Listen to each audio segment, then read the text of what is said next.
Alright. I really thought I was gonna go live at like 1:30 today. But I was not ready at all. And now 5:30, only 4 hours late. That's not too bad. You know?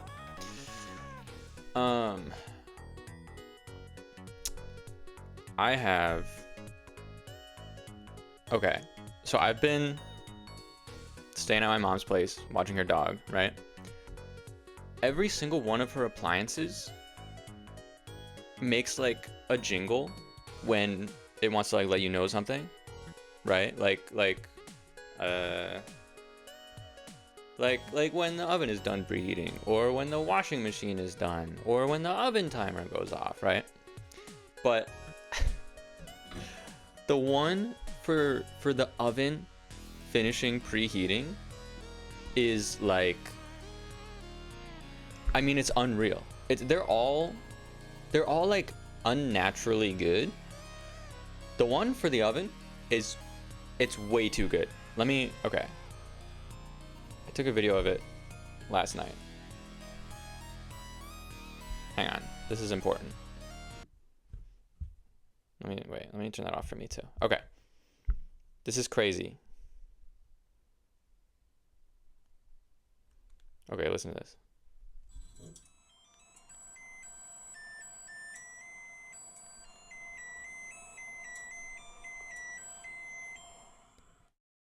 What? Did you hear that? Let me play one more time. It's insane. Okay, hang on.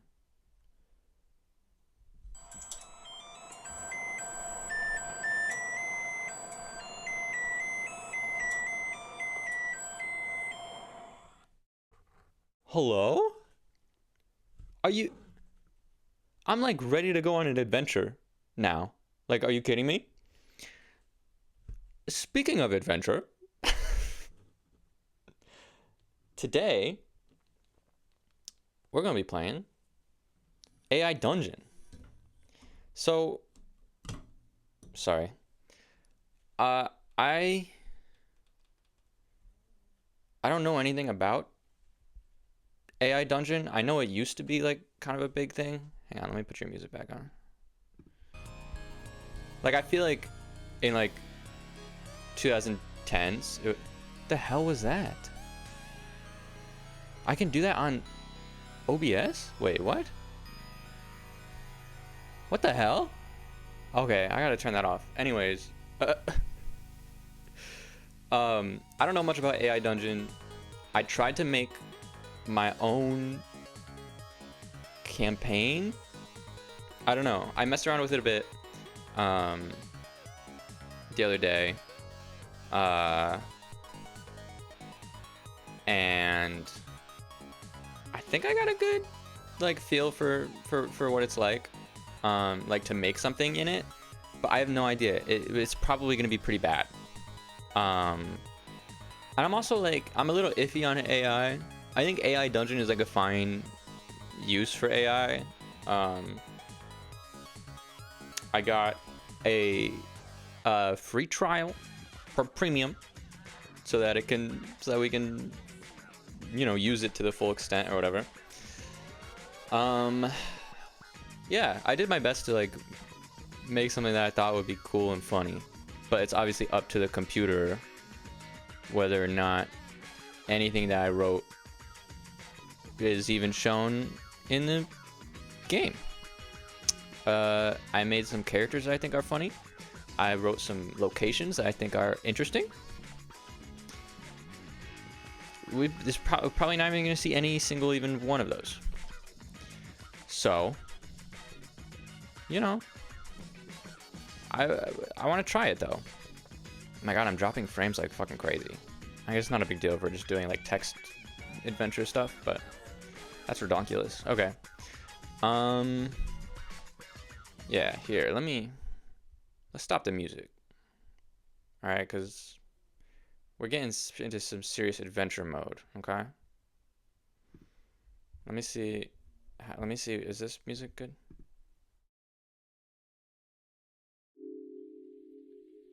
Okay, this is a little depressing, actually. I actually don't know about this one.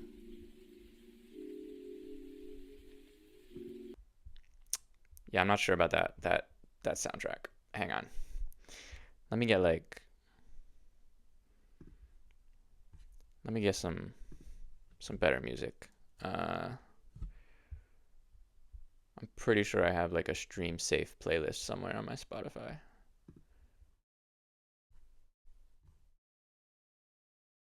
Maybe.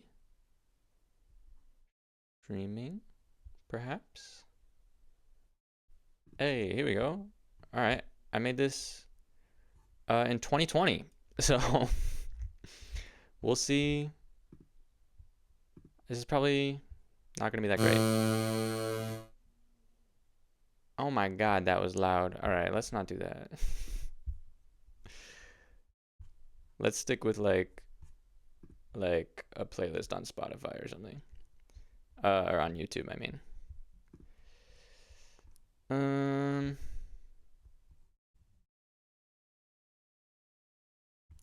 Relaxing music from Mother series. 3 hours of relaxing Nintendo video game music in Winter Wonderland for study, sleep, work. Calm video game music for studying, sleep, work while it's raining.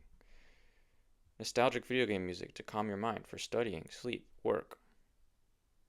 Hey, you know what? That doesn't sound too bad. You're going to have to get used to asking questions that might make you a little bit uncomfortable.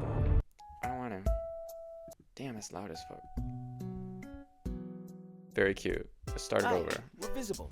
Get set to travel this summer we're with Visible. a wireless plan that'll keep you connected on the go. Skip. Okay. I want to make sure it's not too loud for me, because it's gonna like speech jam me, but loud enough for you guys. Well, okay, that's quiet as hell for you. I guess I don't want it too loud. A little bit lower.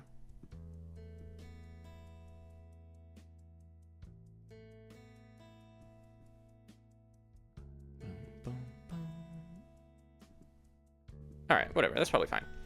All right, let's pull this up. All right. So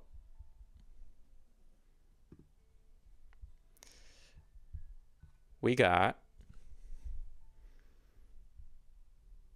this one. Or no, this one. Sorry. I'm just gonna, I think, just start it and we'll just run through it. Because I think it's gonna be fun. I think we should just kind of do it. You know what I mean? I think that'll be chill and fun.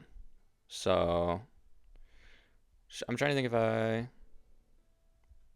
need anything else. Oh, that really shut up the music, huh? Okay. It's a little bit better. I don't want the music too loud. It's gonna distract me. But we need something. Sorry, I burped. Oh my god. Disgusting. Alright. So I wrote the general scenarios here, and then I guess this is just gonna kind of bring us through it. I don't know. I wanted to play as a wizard. So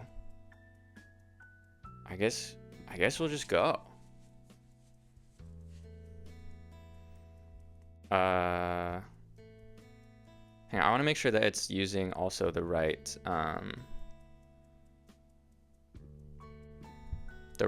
stuff over inside, but no spoilers for you guys, you know what I mean? Okay. What the hell? Okay, we're good. All right. Let's go. Okay, I'm excited. You are a wizard in the kingdom of Drbliminor. I made up that word, and I still can't say it. That's okay. Recently, a meteor struck Lemon City. Shortly afterward, a race of evil jesters crawled out of the meteor and began teleporting around the world, causing mayhem. As a trusted advisor to the king, you have been called into the throne room, where you now stand, alone with the king and your trusty frog companion on your shoulder. Oh, I forgot about the frog. The king tells you of an ancient artifact called the Devil's Diary, said to have every calamity that has ever befallen humanity written inside. It is said that by erasing something from the pages of this book, says the king, you may erase it from the history of the world itself. Do you understand what I am saying, wizard? The king looks at you with a desperate expression, his eyes pleading for you to take on this daunting task. Frog hops off your shoulder and lands on the ground with a soft thud.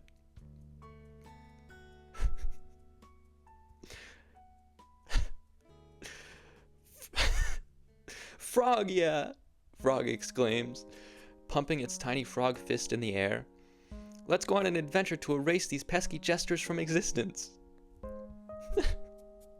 Okay. Hang on, wait, Hang on, guys, give me a second. I kind of forgot about the frog, but I feel the need to now include him in, what is this? Is this a PNG? No. Is this a PNG? It is, but that's like art or something. Okay, here we go. Can you copy and then paste an image into OBS? About to find out. Add. Image. Create new image. Yeah. Can I just paste it? Damn it. Okay, I have to download it. Hang on. Guys, I promise soon we're going to be going on a grand, awesome adventure. Frog. Super soon. You don't even know. Okay. Image file. Okay. Desktop. Frog. Okay. Holy shit, he's huge. Okay, it's okay. You can't see him right now. Oh my god, bro. Transform. Flip. Ah, he's so tiny. He needs to be smaller. A little bit lower. Perfect. Okie dokie. Now we're ready to go. This audio might be a little bit too loud. It's peaking at like 30, which is not that bad, but okay. Frog, yeah. Frog exclaims, pumping its tiny frog fist in the air. Where is he? Okay. Let's go on an adventure to erase these pesky jesters from existence. Frog, yeah, frog. Let's do it. The king's face lights up at your enthusiasm. Excellent, he exclaims. I knew I could count on you, my trusted wizard. But first, you must assemble a team to aid you in this quest. What? I was just visiting the circus to the west, where you may find some skilled performers who can help you. Okay. Do we know where the book is? The king tells you ancient Devil's Diary. Okay. I can do that. Do you have a map? Well, no. Do you know where the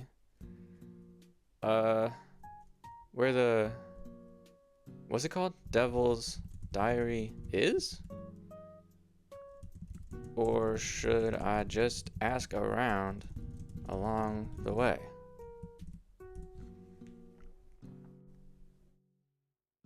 The king shakes his head. I'm afraid I don't know the exact location of the Devil's Diary. It is said to be kept in a temple in the underground tunnels beneath Lemon City. But I cannot be certain. I'm afraid you'll have to ask around and gather information as you go. Frog jumps up and down excitedly. Ooh, an adventure with lots of surprises. I think this frog is gonna get annoying. That's okay. Okay. Let's go? Let's fucking go? Let's go? Let's go. Frog? Wait, can the king, like, give me stuff, though? Am I just gonna like ride out or something and go to the circus? Hold up. Such visiting a circus to the west where you may find some skilled performers who can help you. Okay. Let's go, Frog. Or hang on, maybe I should like get a map.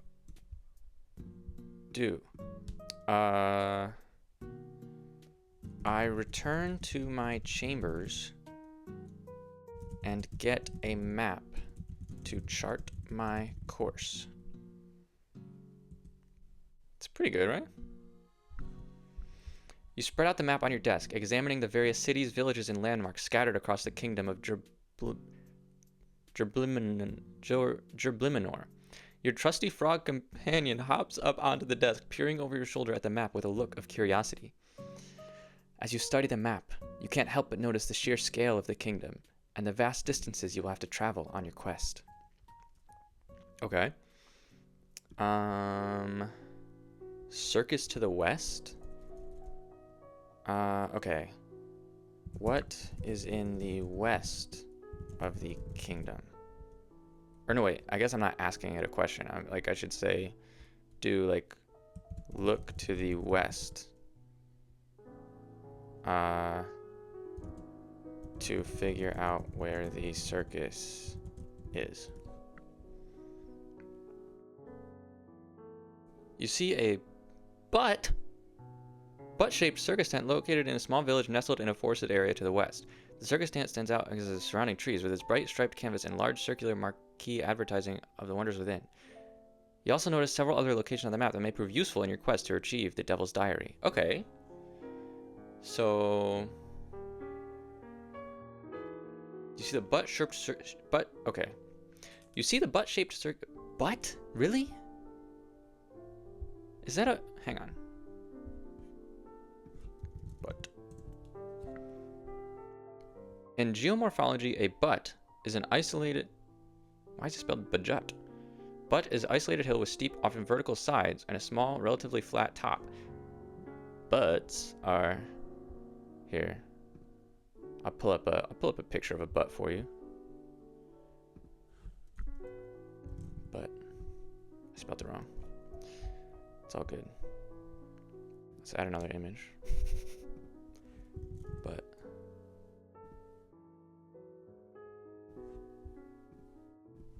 Okay. If you're wondering, this is what a butt looks like. Butt, B-U-T-T-E. So that's what this circus tent is like. Okay, get this shit out of here. How do I delete this shit? Trash can. Yeah. Alright. Several other...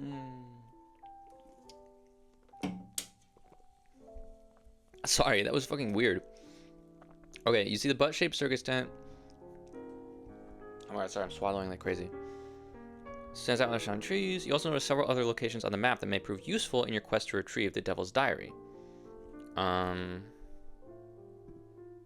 Okay. Mark the important places that I would like to go. I mark the important places that I would like to go. You grab a quill and inkwell and carefully mark the locations of the circus, Lemon City, and the Forbidden Forest to the north on your map. You also mark the location of Robot Village to the west, as well as the entrances to the underground tunnels scattered throughout the kingdom. As you study the map, Frog hops up and down excitedly. Frog is ready to go on an adventure, it exclaims. Yeah, okay, Frog. Okay, Frog. Chill, bro. You roll up the map and tuck it into your bag. You take one last look around your chamber, feeling a sense of nostalgia wash over you. You have many memories in this room, but you know that it is time to move on and embark upon your... Am I never coming back? Hello?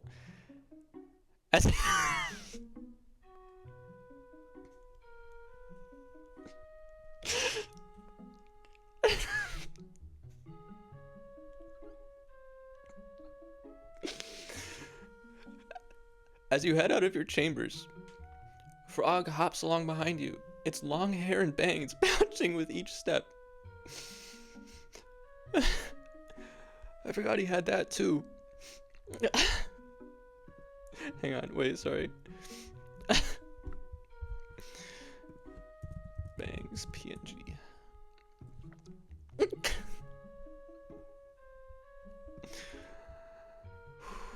Oh my god. Bangs. Frog, we're gonna give you some bangs, okay? Ooh, okay. Let me rename this to actually be called Frog. Otherwise I'm gonna forget that it's the frog, and then I'll delete him. Frog. Add. Image. Bangs.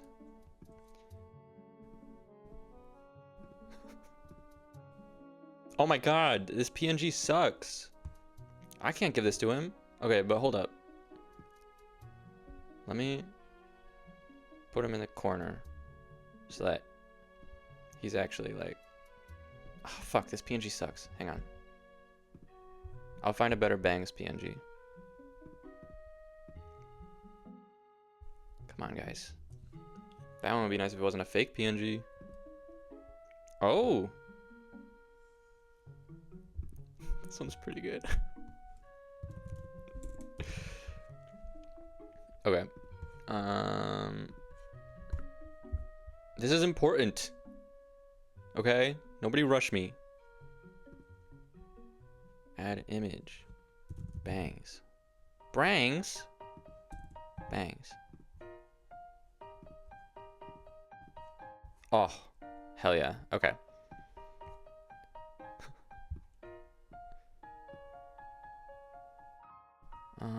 What's the best way to do this?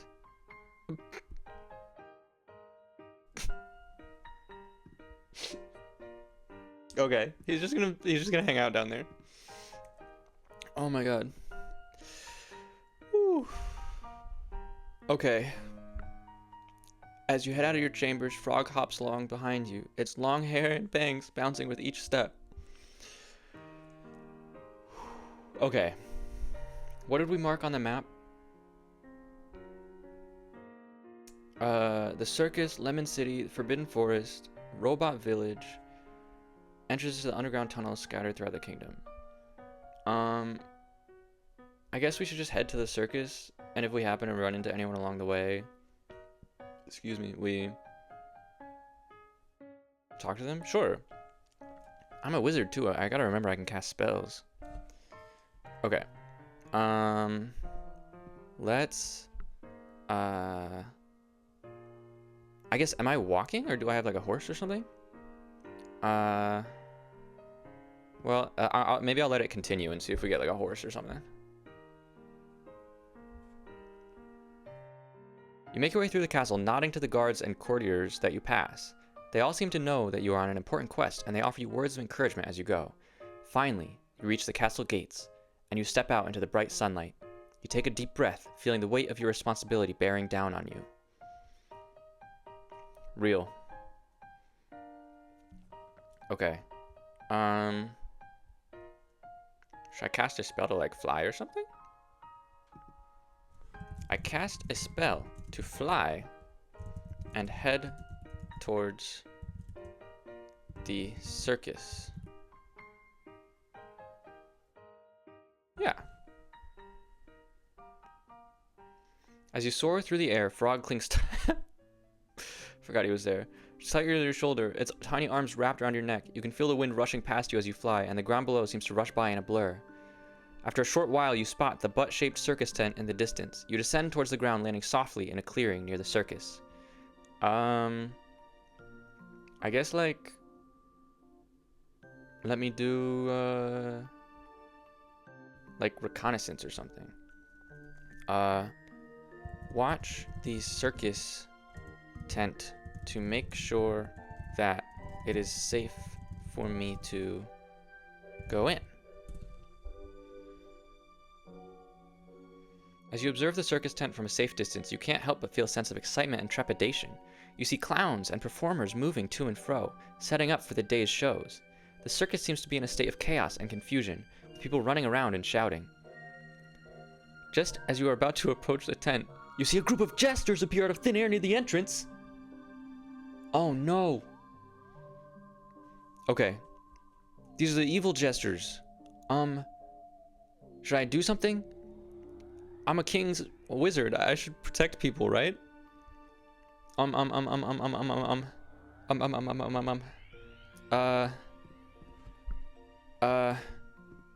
am I like in a bush or something? I jump out from behind the bush and shout for everyone to stay away from the jesters. The jesters turn to face you, their faces twisted into wicked grins. They begin to dance around you, singing a silly song about chaos and mayhem. Sorry guys, I read ahead. You try to back away, but the jesters follow you, their movements quick and unpredictable. Suddenly, Frog leaps off your shoulder, landing on the nearest jester's head. Frog attack! Frog exclaims, its tiny arms flailing. Frog, no! Oh my god, I should cast a spell. Okay, I cast, oh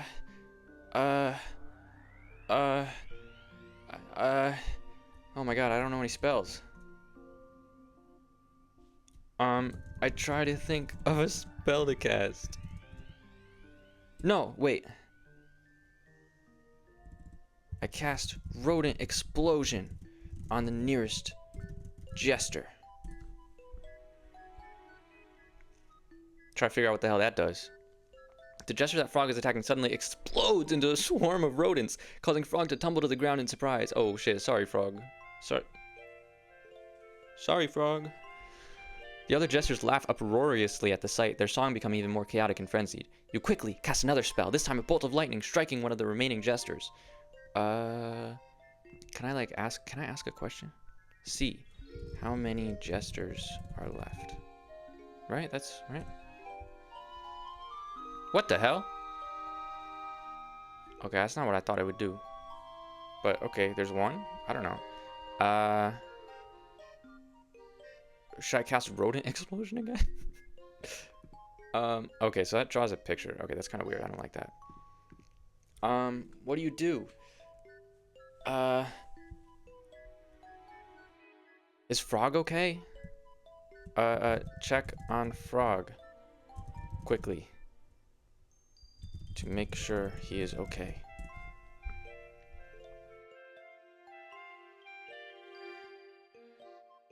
The swarm of rodents dissipates and Frog emerges from the pile unscathed. Ah! Frog, yeah! Frog exclaims, its eyes shining with excitement. That was a close one. You take a moment to catch your breath and then turn your attention back to the remaining jesters. There are only 2 left now, and they seem to be wary of your magical abilities. Okay. I cast Pumpkin on one of them. The hell does that spell do, bro? Just that you targeted with your spell suddenly transforms into a giant monstrous pumpkin. Rolls around the ground, crushing anything in its path. Wait! The last jester looks at you with a mixture of fear and admiration. It disappears in a puff of smoke, leaving behind a trail of glittering confetti. The circus performers who had been hiding during the encounter slowly emerged from their hiding places. Is everyone okay? Did anyone get crushed by that pumpkin? Is everyone okay? Anyone get crushed by the giant pumpkin?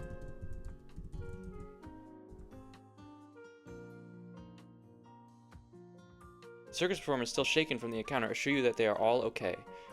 They thank you for the help and express their gratitude for your bravery. The monstrous pumpkin, still rolling around on the ground, causes a bit of commotion as the performers scramble to get out of its way. I cast Pie-ify on the pumpkin to turn it into a giant pumpkin pie for everyone to enjoy.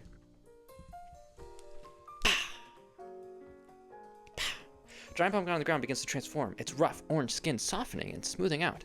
It slowly takes on the shape of a giant pumpkin pie with a flaky golden crust and a drizzle of sweet icing on top.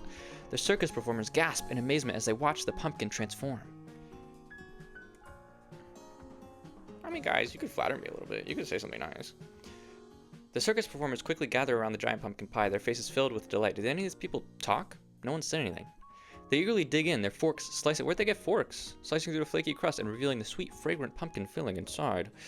As they eat, you introduce yourself and explain your quest to retrieve the Devil's Diary. And then... Well, hang on. Take a turn. Say... Does anyone happen to know the whereabouts of... Whereabouts of the Devil's Diary?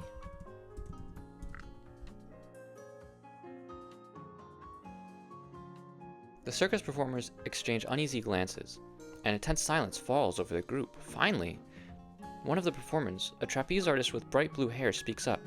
We have heard rumors about the Devil's Diary, she says, but we do not know where it is located. It is said to be hidden deep beneath Lemon City in the underground tunnels. Okay.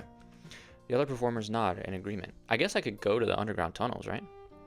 It said there were entrances to the underground tunnels around.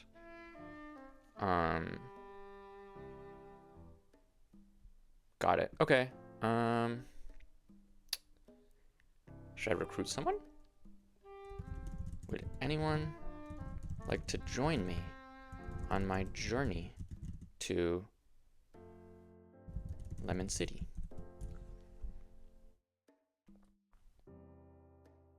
The circus performers look at each other nervously. Well, okay. And you can tell that they are hesitant to join you on your journey. After a moment, the trapeze artist with the blue hair speaks up. I will go with you to Lemon City, she says, but I cannot speak for the rest of the performers. They have families to feed and shows to perform. I'm the only one who can afford to leave the circus for a while. Okay, let's go. Okay, let's go. Okay, let's go. Okay, I cast a spell that makes it rain gold coins to make everyone happy.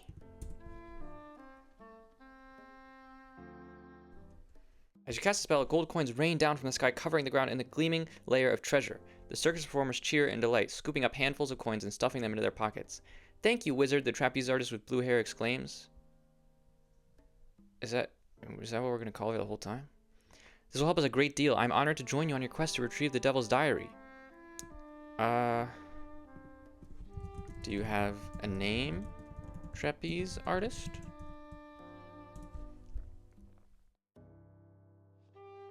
Yes, of course. The trapeze artist with blue hair says, I am called Flippity Floppa. I'm pleased to make your acquaintance, wizard and frog companion. She bows low, her long hair cascading over her shoulders. Frog hops up and down excitedly, pumping its tiny frog fist in the air. Frog is excited to have a new friend on this adventure. Named Flippity Floppa.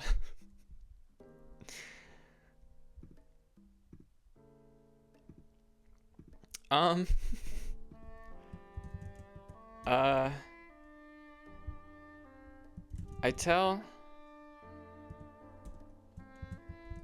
Flippity Floppa to come with me and begin heading towards a tunnel entrance. After we get out of earshot of the circus tent, I cast a spell on Flippity to alter her memory and have her think that her name is Ellen. I'm not saying Flippity Floppa this whole time. As you walk towards the tunnel entrance, you can't help but feel a sense of unease. You know that the journey ahead will be long and fraught with danger, and you can't shake the feeling that you are being watched. Frog hops along beside you, chattering away about all the exciting things you will see and do on your adventure. Flippity, now known as Ellen, walks silently beside you, her face set in a determined expression. Ellen, do you feel like we are being watched?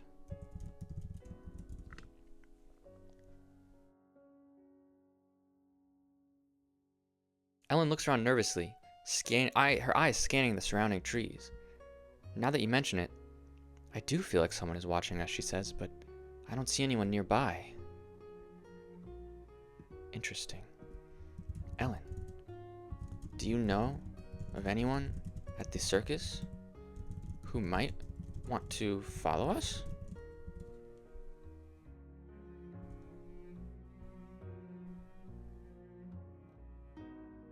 Ellen shakes her head.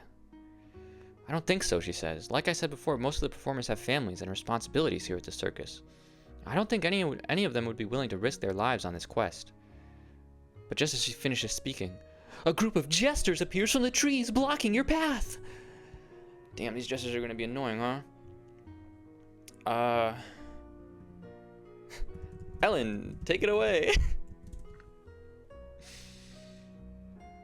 Ellen nods and steps forward. She strikes a dramatic pose and then begins to juggle a series of flaming torches. The firelight illuminates her face, casting deep shadows beneath her eyes and highlighting her determined expression. Ellen, this is not what I meant by take it away. The jesters watch her for a moment and then burst into laughter. You think you can defeat us with your circus tricks? One of them cries. Ellen, what are you doing? Cookie, stop. Stop, please. No. No. Cookie, it's okay. Sorry. Cookie, it's okay. Hang on. Sorry.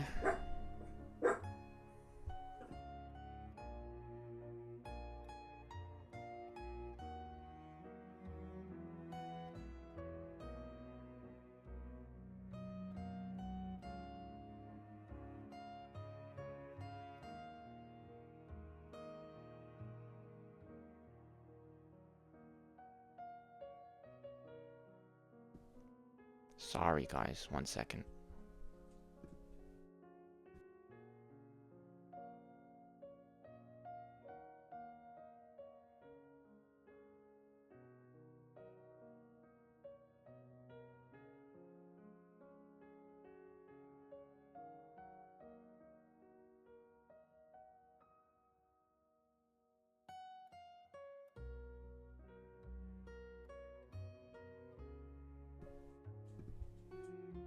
Okay, I meant to go straight into BRB.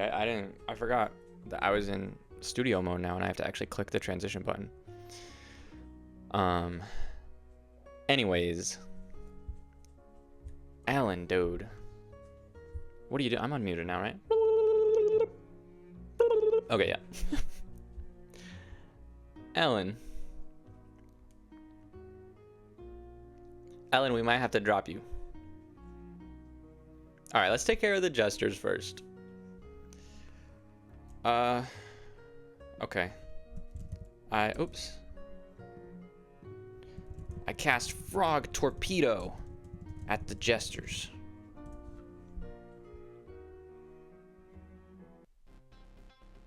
The hell? In 2024, the stakes and average an ad. temperature have never been higher. Anxiety into stop. Go away. Watch on YouTube now. Stop. Subscribe so you never miss Go away. Okay. Much better. Cookie, stop barking, please. Okay. The jesters scramble to get out of the way as a small frog-shaped torpedo comes hurtling towards them. The torpedo misses its target, but as it splashes into the ground, it suddenly transforms into a giant rampaging frog. Frog, sensing its newfound power, leaps into the fray, its tongue lashing out and ensnaring one of the jesters. What happens next? The jester struggles against Frog's sticky tongue, but with its eyes wide with fear, the other jester quickly turns to flee, disappearing back into the trees. Frog grins, its mouth wide open to reveal its sharp, pointy teeth. Frog, yeah, it exclaims, its voice filled with excitement. Ellen ceases her juggling, her breathing heavy. Okay, did we win, or? Did we win?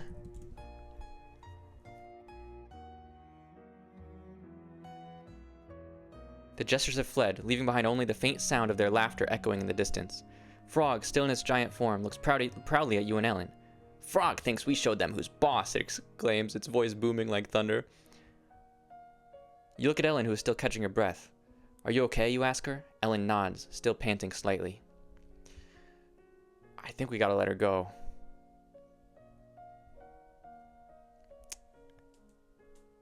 But this is a question for which phone, baby?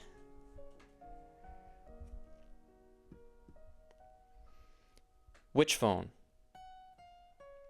Do we abandon Ellen and kick her out of the party? No. Damn it. Shit. Okay. I hope that wasn't too loud. I realize my volume's really high because the YouTube video volume is low. Ugh. Okay, Ellen. You can freaking stay with us, I guess.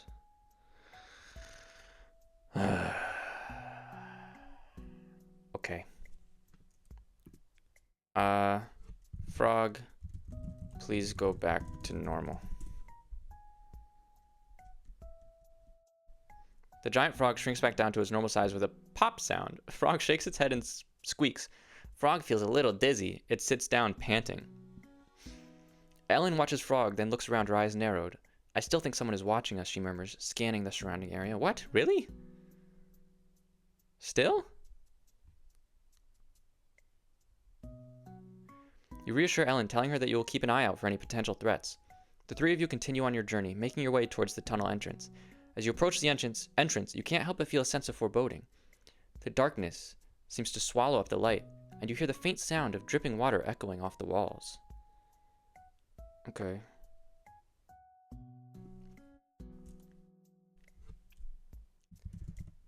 What's in those tunnels, Ellen? Wait, sorry. Oh, wait, sorry. Ellen.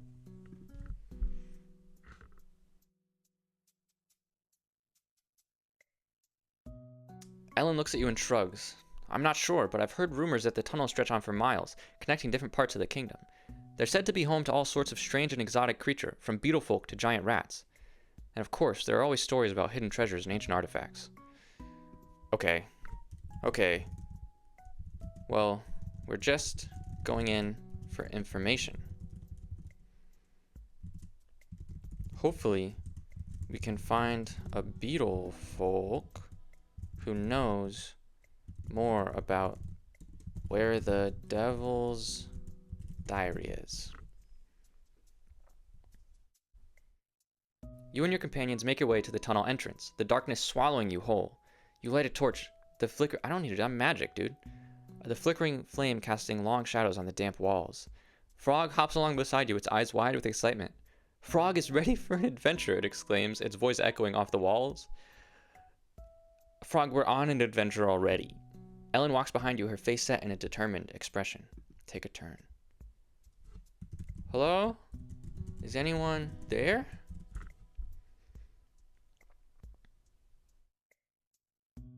After a few moments, you hear a faint scrabbling sound coming from deeper in the tunnel. The sound grows louder, and soon you see the shadows of several small figures on the wall. Who goes there? A voice calls out, echoing off the walls. I am a wizard, of the king. I'm here to ask some questions. Me and my companions are here.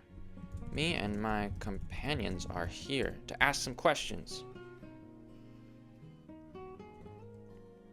A murmur of surprise and curiosity emanates from the shadows. The small figures scuffle briefly before... Scuffle? Like they fight? Before revealing a group of beetle folk. Their chitinous plates glistening in the torchlight. Don't worry, guys. I'll Google that word for you.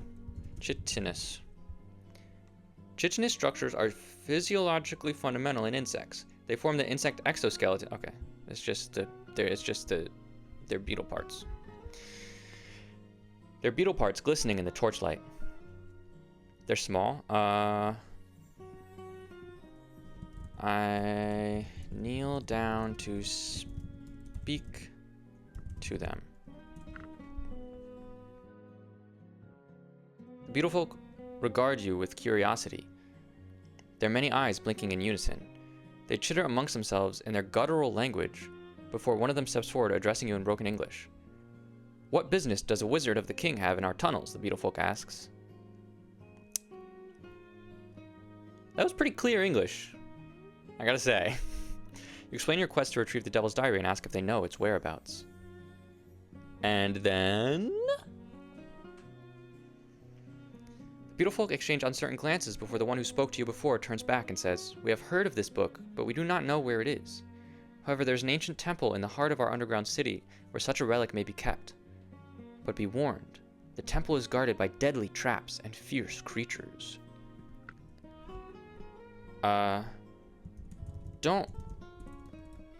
Don't worry, I say, and then cast Fireball to show my awesome powers. Fireball! The beautiful folk scramble to get out of the way as a ball of flame erupts from your wand, engulfing the nearest tunnel entrance. The fire roars to life, casting a warm glow over the damp walls and illuminating the intricate carvings that adorn the stone. Wow! One of the beautiful folk stammers, staring at the fireball in awe. In awe. Pretty cool, right?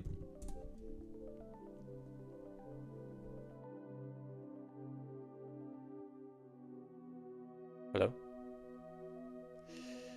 The beautiful folk exchange nervous glances but manage to nod in agreement, still in awe of your display of magical power. "We mean no disrespect, great wizard," the leader of the beautiful folk says, "but the temple is a sacred place to us. We cannot simply allow you to venture there without proper preparation." What kind of proper preparation? Frog, get ready to eat them if they're mean. Beautiful folk look at each other nervously. The one who spoke to you before turns back to you. "The temple is guarded by many traps and monsters," he says. "To enter, you must prove your worth by completing a series of trials. Only then will we allow you to enter the temple." You nod in understanding, and the beautiful folk lead you down a winding path deeper into the tunnels. What? Ellen, what do you think of all this?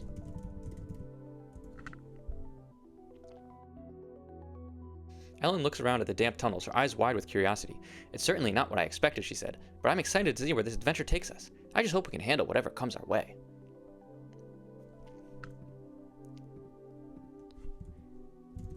"Don't worry," I say, and then cast Fireball again. The beautiful folk scramble to get out of the way of as another ball of flames erupts from your wand, singeing the damp tunnel walls and casting a hot flickering glow over the entire area. "Wow," one of the beautiful folk stammers, staring at the fireball and all. "We didn't mean for you to use your magic in such a destructive way." "Mr. Beetle, what you just said makes no sense."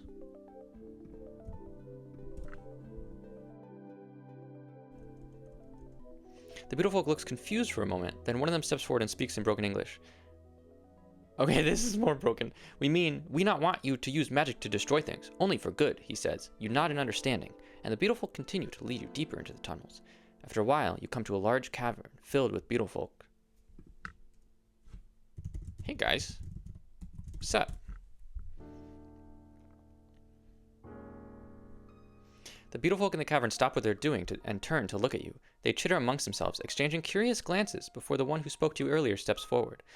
The beautiful folk murmur amongst themselves, and then the leader turns back to you. "Very well," he says. "We will test your skills and judgment." "Okay. How?"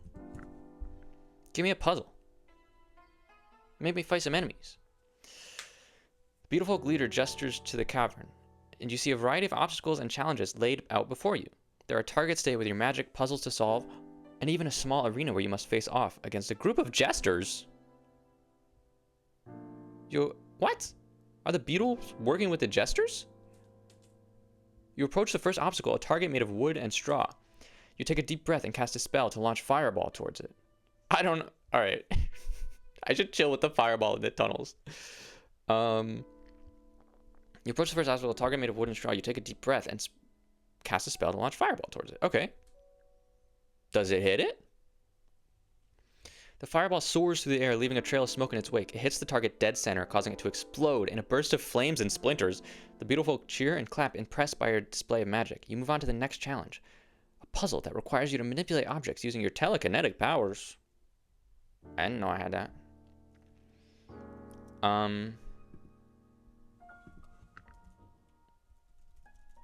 Okay. So what's the puzzle though? I guess I should just let it continue, right? Because I don't know what the puzzle is. You squint in concentration as you levitate a series of stone blocks, carefully positioning them to solve the puzzle. Sweat beads on your brow as you work, but you remain focused, determined to prove yourself to the beetle folk. After what feels like an eternity, you finally solve the puzzle, and the beetle folk erupt in applause. You take a moment to catch your breath before moving on to the next challenge. Mr. Beetle folk leader. How is it that you are able to get jesters for me to fight in this arena? That seems suspicious.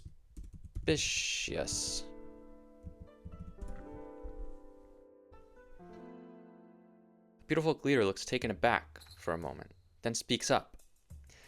We have a network of informants throughout the kingdom. They let us know when and where the jesters are likely to appear, and we set up the arena here in advance.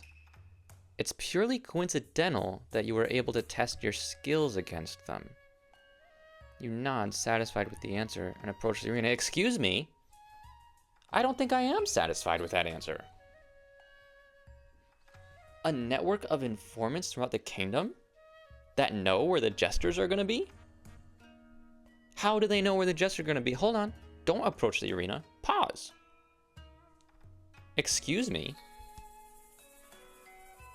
Hang on a second.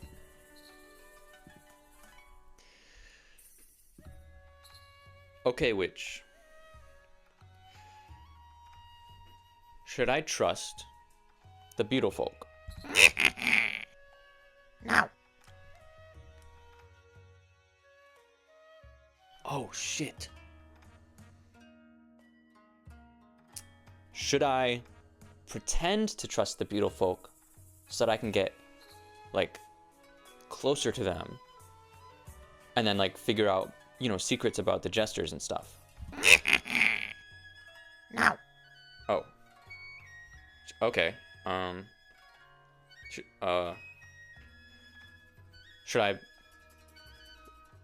fight the beetle folk right now? Yes. Huh? Perhaps the young are so nihilistic because their deaths don't mean anything. My answer is yes. Okay. So, okay, maybe she's trying to reassure me that the deaths of the beetles are meaningless? Okay, thanks. Okay, hang on. I need to use Witch Phone and then look over at the audio capture to make sure that I'm not, like, blowing your guys' ears out with this, because it's a little bit loud. Witch Phone, am I blowing out everyone's ears with this? No. I am a little bit. I saw that, but it's not too bad. Okay, that's fine.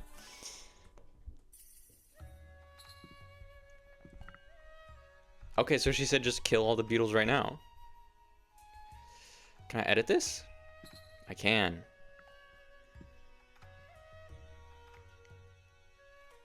I'm just gonna delete this part and then write in my own. Okay, I could do that giant pumpkin spell again and create a giant pumpkin that kills all the beetles in the tunnel. I turn to the beetle leader and, unsatisfied with this answer, cast pumpkin on him to turn him into a giant pumpkin that rolls around the tunnel and squishes the beetle folk. Frog, cover your eyes. Don't watch. Also, Ellen, don't look either. Beetle Leader lets out a startled cry as your spell takes effect, and he transforms into a giant rolling pumpkin. He bowls into the other Beetlefolk, squishing them beneath his massive gourd-like form. The cavern echoes with the sounds of Beetlefolk screams and the squishing pumpkin flesh. Ellen and Frog watch in shock and horror as the scene unfolds. What have you done? Guys, you don't understand. They have a network of informants who know where the jesters will appear. No one knows where the jesters will appear. That means they must be working with the evil jesters. Oh my god, I hope they believe me. The beautiful folk around you cower in fear as they realize the magnitude of your discovery. The leader, still in his giant pumpkin form, tries to roll away. Wait. But you smite him with a lightning bolt, causing him to explode into a shower of pumpkin guts.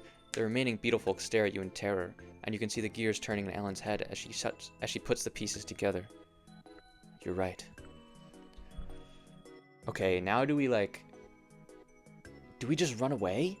We seriously fucked up the Beetle people. I feel like we gotta get out of here, or they're gonna anyone that's still alive is gonna seriously be mad. Ellen, Frog, let's run away. You, Ellen, and Frog turn to leave the cavern, but you hear the sound of countless Beetlefolk scurrying towards you. We cannot let you leave with this knowledge, the Beetlefolk leader calls out from behind you. He's a pumpkin. You and your companions sprint down the tunnel, the Beetlefolks chittering hot on your heels. I cast... What was the name of my spell that turned that guy into rodents earlier? Rodent explosion at the Beetlefolk behind us. As you cast the spell, a cloud of furry rodents engulfs the pursuing Beetlefolk, causing chaos and confusion. You, Ellen, and Frog seize the opportunity to make your escape deeper into the tunnel. Deeper into the tunnel? I wanted to leave! After some time, the sounds of pursuing Beetlefolk fade away, replaced by the damp echoes of the empty tunnel. Breathing heavily, you assess the situation. Okay, so we can either dig straight up and try to leave the tunnels, or we can keep going through the tunnels. I feel like we're gonna take a break soon, right? And find a village or something where we can rest. Should we find our way back above ground so that we can find a village to rest in? Ellen and Frog nod in agreement, both looking exhausted and shaken from the encounter with the Beetlefolk. That sounds like a good idea, Ellen says, leaning against the damp tunnel wall. Frog hops over to your side and looks up at you. Frog agrees. Frog needs a break. Why do you talk in the first person, Frog? Third person, Frog. I should cast a spell on him to make him talk normal. Okay.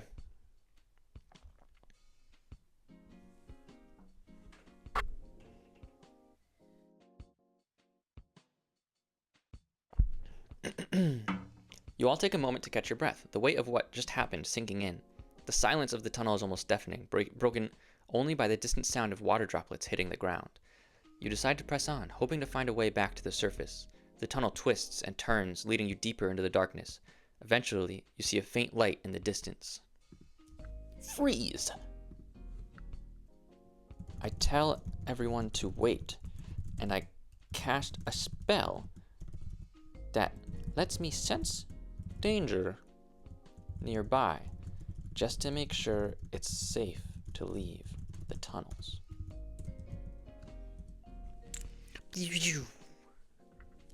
So I sort of spell with my wand. As you cast the spell, a faint glow emanates from your wand, illuminating the tunnel walls. You focus your senses, extending your magical awareness beyond the immediate surroundings. After a moment, the glow fades, and you turn to your companions. I sense no immediate danger, you say with a confident nod. Ellen and Frog both look relieved, and you begin to make your way towards the light. Okay. After we get out, I should look at the map. The light grows brighter as you approach, revealing an exit up ahead. You climb up a set of makeshift stairs and find yourself emerging into a small village. Villagers stop what they are doing and stare at you, clearly surprised by your sudden appearance. You take in your surroundings. The village is small, with thatched roof huts and a few modest shops. We look for a like a tavern or something to eat in. You spot a building with a sign that reads The Glistening Chalice and head toward it, the aroma of freshly baked bread and roasted meat wafting through the air. Inside, you find a cozy tavern with a fire crackling in the hearth and patrons nursing mugs of ale. You approach the bar and order a meal for yourself and your companions. Chill. You're gonna feed frog? The talking frog with bangs? The bartender, a burly man with a thick beard, nods and soon returns with steaming plates of stew, crusty bread, and mugs of frothy ale. You and your companions dig in, the warmth of the food and drink rejuvenating your spirits. As you eat, you overhear snippets of conversation from the other patrons. Ooh, I should eavesdrop and try to see if anyone knows anything about the conspiracy with the beetle folk and the jesters, or if they know about the devil's diary. Okay. I eavesdrop on other conversations to see if anyone says anything related to the devil's diary or the conspiracy between the beetle folk and the jesters. This is a big brain move, okay?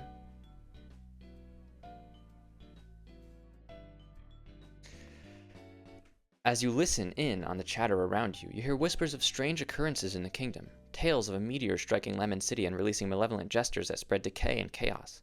Some patrons speak of a magical tome called Devil's Diary, rumored to have the power to erase calamities from history. Okay, so we just did the exposition again. So no one has anything. Okay. Damn, no one says anything about the beetle folk either. Okay, so the book is definitely in Lemon City, because so far that's what the beetle people said. That's what the circus people said. That's what the I don't know. Someone else said that. The king, I think. Okay. All right. Well, let's look at the map. Here, wait. Let me ask the bartender. Hey, bartender. Can you point to where this village is on my map? Gotta figure out where we are, right? What is this?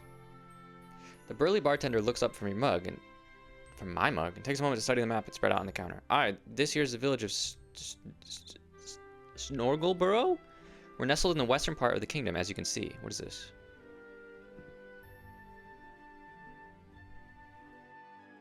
Context is the information the AI considers for each response. Make sure to set up to use 4,000 tokens of context. What the hell? Okay, well, whatever. You can forget Snorgleborough, and I just needed to figure out where it is for now.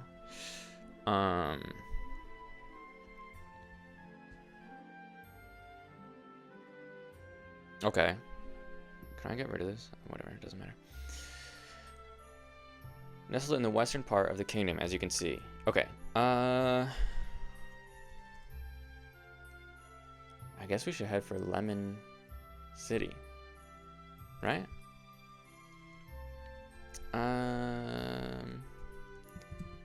How far is it from here to Lemon City? Bartender looks thoughtfully for a moment, then traces a rough path on your map with his finger.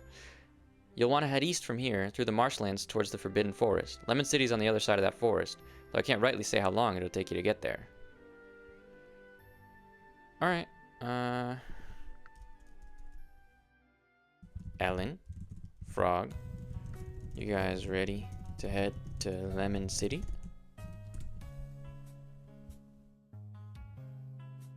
Ellen and Frog finish the last bits of their meals and nod eagerly. Frog, yeah, Frog exclaims, slamming its mug on the counter. What? He's a frog. The sudden noise startles the patrons nearby, but they quickly return to their conversations. Let's go, baby. You gather your belongings and prepare to leave the tavern. The bartender offers you a nod of farewell, and the other patrons cast curious glances your way. As you step outside, the cool evening air fills your lungs, and you can't help but feel a sense of anticipation for the journey ahead. With your map in hand, you, Ellen, and Frog set off towards Lemon City. Okay, let's go.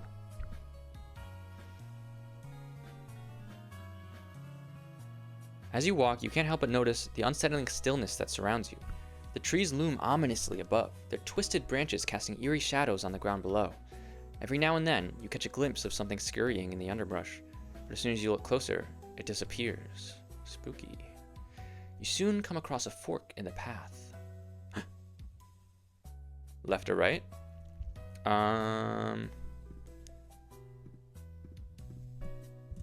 look at in each direction. I just wanted to tell me what each fork looks like. I look in each direction. What does the fork look like? Fork in the path is a subtle one, two mere traces of different trajectories amidst the lush undergrowth. To the left, the path appears overgrown and barely traversed, with twisting branches obscuring any clear view of what might lie ahead. To the right, the path seems to be more trodden, the foliage slightly cleared, and in the distance, the promise of an open sky beckons. This is a little suspicious. I feel like we should go to the right. Right? But you know, I think this calls for my queen witch phone. I mean, come on. All right. Should we take the path on the right? Yes. Awesome. Thanks, witch phone. You always know just what to say. Okay. We take the path to the right.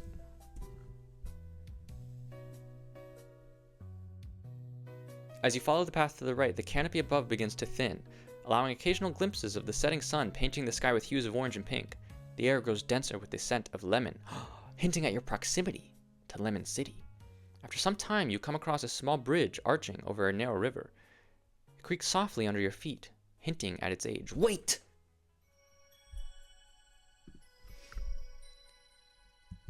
Tell everyone to wait. I cast the spell that lets me sense danger. This could be dangerous, guys. It's a creaky ass old bridge. As you cast the spell, the surrounding air shimmers with a faint magical glow. You concentrate, extending your senses beyond the immediate area, searching for any signs of danger. The spell hums softly in your mind. As you wait, your companions looking at you expectantly. After a moment, the spell fades, and you turn to your companions with a reassuring nod. The way is clear. With renewed confidence, you all cross the bridge. What? Come on, that's boring. Whatever. What time is it? Okay, it's 7 p.m. That's okay. We can drink Monster whenever you want. As you continue along the path, the scent of lemon grows stronger, and you soon see the gates of Lemon City in the distance. The yellow walls tower above you, and you can make out... Sorry. And you can make out...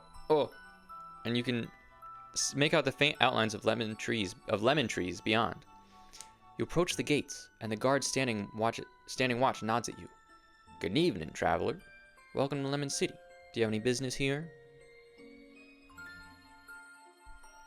Do you have business here? Are there still people living here? I'm surprised that there is a guard here.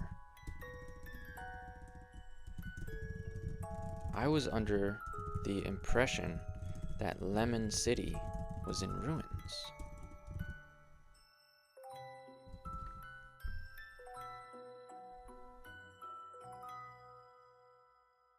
The guard chuckles softly, a hint of sadness in his eyes. Indeed, Lemon City has seen better days, but we still stand even in the face of decay and chaos. What brings you here to our humble city, may I ask? You explain your quest to find the Devil's Diary and how you heard rumors of its location in the ancient temple beneath the city. Okay, you gonna let us in? The guard nods, understanding flickering in his gaze. Ah, I see. The Devil's Diary, a relic of old. It is said to hold the power to erase calamities from history. I can let you in, but I must warn you. Lemon City is a shell of its former self. Hey, man. Hey, man. Don't worry. And I cast Fireball. As you cast the Fireball spell, a sphere of sizzling, flame-colored energy forms in your palm. The guard takes a step back, shielding his face with his arm. But instead of the destructive force you might have unleashed in the past, the fireball bursts into a shower of golden sparkles, scattering across the ground like 1,000 fireflies. What the hell? Why would I do that? A harmless display, I assure you. What? You say, a grin playing at the corners of your lips. The guard blinks in surprise, then chuckles, shaking his head. Ah, I see. Well, in that case, welcome to Lemon City, traveler. May your search for the Devil's Diary bear fruit, and may you find what you need in order to restore this realm. Wait, what? And may you find what you need to restore order to this realm. With a nod, the guard pushes open the gates, and you step into Lemon City. Let's go, Lemon City, baby! Let's go! I don't want to just continue again. Wow, Lemon City. The Big Lemon. We finally made it, huh, guys?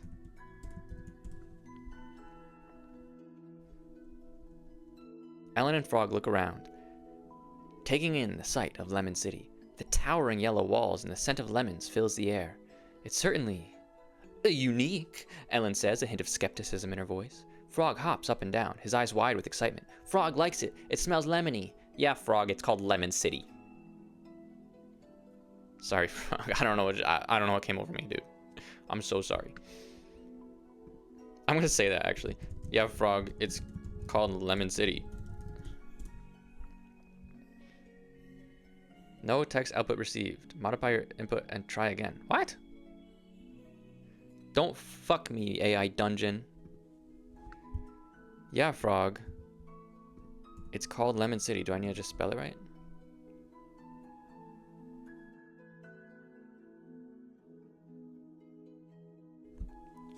Hello? Because everything here is lemon themed, even the people, you say, gesturing towards a group of locals who all have bright yellow skin and citrus scented hair. They stare back at you unamused as they peel and eat lemons with robotic efficiency. You notice that many of them have mechanical limbs. Their movements are precise and calculated. Robot village, Frog mutters, observing the strange inhabitants. What? Okay, they're locals, but they're from Robot Village? Frog, what are you talking about, bro? Dude, I think the AI got real confused. Okay, wait. Okay, so there's... Wait, they're from Lemon City and from Robot Village? What's Robot Village? Not this place, my friend, Ellen interjects, gesturing to the lemon-skinned locals. Robot Village is a separate location, a place where actual robots reside. There are artists there, believe it or not, although not very skilled ones from what I've heard, she chuckles. You nod, taking in the curious sights of Lemon City. So Frog's just an idiot. Frog, is it time to put you down? No, I can't do that. Frog, pretend I didn't say anything. Taking in the curious sights of Lemon City. I guess I kind of want to check out the meteor. I kind of want to check out the meteor while we're here. You and your companions begin making your way towards the center of Lemon City, guided by the towering yellow walls and the pervasive scent of lemons. The streets are mostly empty, save for the occasional lemon-skinned local working or walking with a purpose, but the atmosphere is tense and hushed. As you reach the city center, you see the remnants of what used to be a bustling marketplace. Oh no.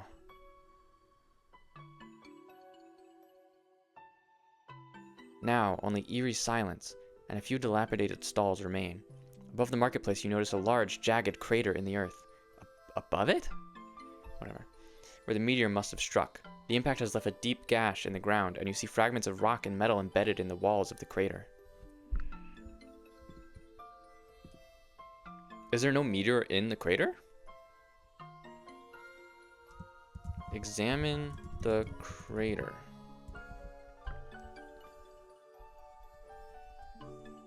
You approach the edge of the crater, the rim jagged and rough from the force of the meteor's impact. Leaning down, you peer into the darkness, the air inside thick with the scent of ozone and dust. As you gaze into the depths, you catch a glimpse of something metallic glinting in the fading light. Ellen and Frog join you, curiosity piqued. What do you see down there? Something shiny.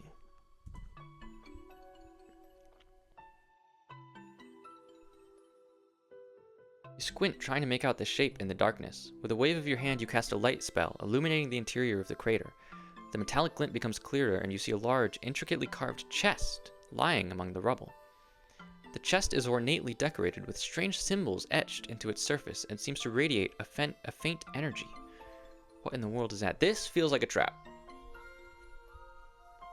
I'm just gonna say. Should I investigate the chest? No. Can one add too many toads to a stew? Okay. Thank you. Thank you for your help. Very much. I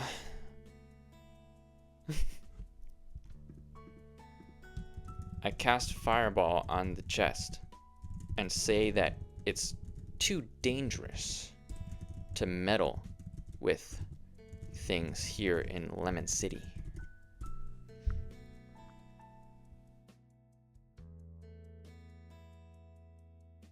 As you cast the Fireball spell, the chest suddenly emits a bright flash of light, blinding you momentarily. When your vision clears, you find the chest lying there, undamaged but open. A swarm of jesters erupts from their chest, their faces twisted in maniacal laughter. "What have you done?" Ellen shouts, her eyes wide with shock. Oh, shit. I should have asked the witch if I was supposed to blow up the chest or not. Oh, man. Ellen, take it away. School bells are ringing. What the hell? School bells are ringing. Phone plan for your kids Stop. at half the price Stop. you used to. Tell 'em Stop. Ellen, with a swift and graceful motion, draws her juggling pins from her belt. The pins gleam in the light as she begins to twirl them. Her eyes focused on the approaching jesters. Ellen, we talked about this, bro. Step back, I've got this, she exclaims, tossing the pins in the air with an expert flick of her wrist.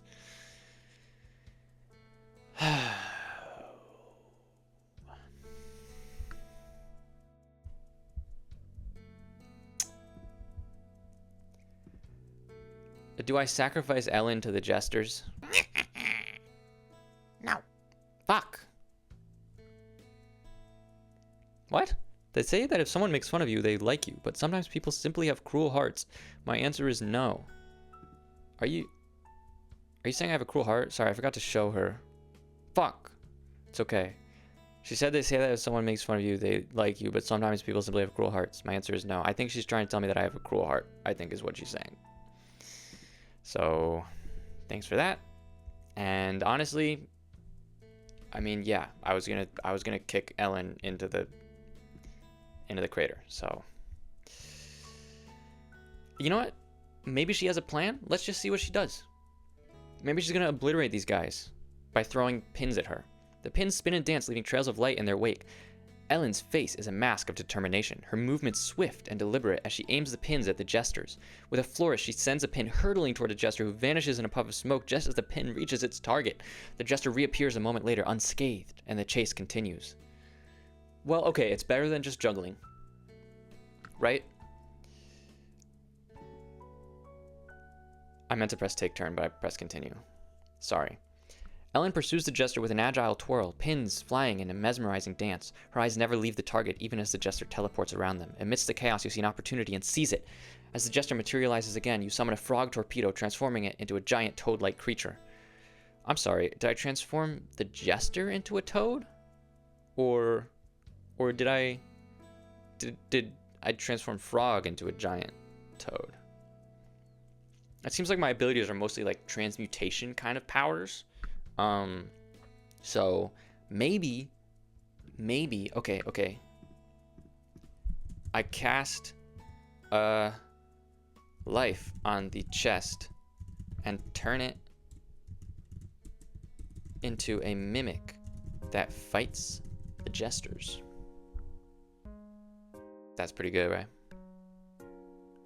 The chest stirs, its ornate carvings shifting and warping as it comes to life. Metal tendrils erupt from the edges, coalescing into vaguely humanoid form. The creature's eyes glow with a fierce, predatory light, and its jaws open wide, revealing row upon row of sharp, jagged teeth. And then it kills and eats all the jesters. And we win. The mimic, now a living creature, lunges at the jesters with a guttural growl. The jesters, taken aback, scatter in different directions, their laughter replaced by startled cries. The mimic pursues them relentlessly, its metal form blending seamlessly with the fragments of the meteor. Oh. We may have just unleashed a terrible creature onto Lemon City.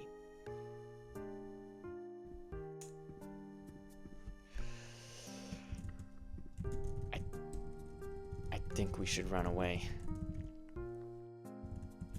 I don't think the mimic is completely under my control.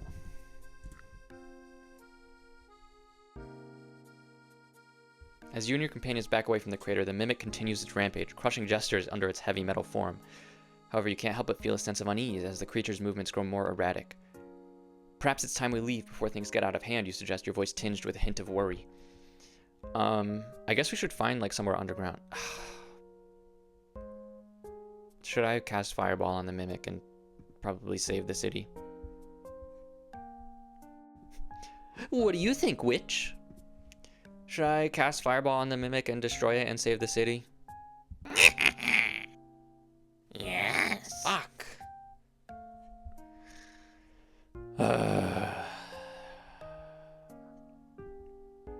Okay. I cast Fireball on the mimic as we run away. Did I spell mimic wrong? I spelled mimic wrong, didn't I? Mimic. You cast the fireball spell at the mimic. The sphere of sizzling flame-colored energy streaks towards the creature. With a loud crackling sound, the fireball hits the mimic, causing it to stumble back momentarily. But instead of the expected damage, the fireball once again transforms into a shower of golden sparkles, scattering across the area like 1,000 fire. What? What's wrong with my magic?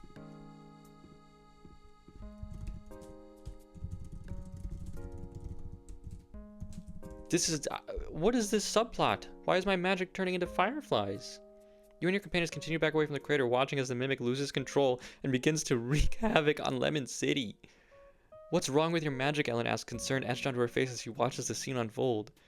You shrug, casting a puzzled glance at your hands. I'm not sure. We need to find an entrance into the tunnels so that we can look for the temple.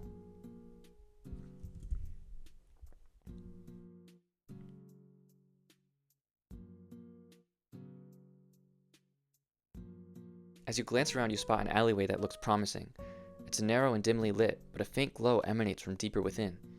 You gesture for Ellen and Frog to follow, and the three of you cautiously venture into the alleyway. The sounds of the city fade behind you as you descend into darkness. After a short walk, you discover a hidden entrance to the tunnels, just as the beetle folk had described.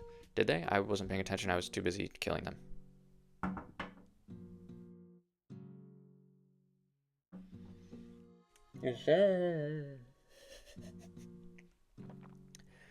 You stand before a formidable door, its surface etched with symbols that radiate an eerie, pulsing light. How is it hidden if it's glowing? Anyways, the air is thick with tension as you push the door open, revealing a winding staircase leading into the depths of the underground city. We continue down the staircase.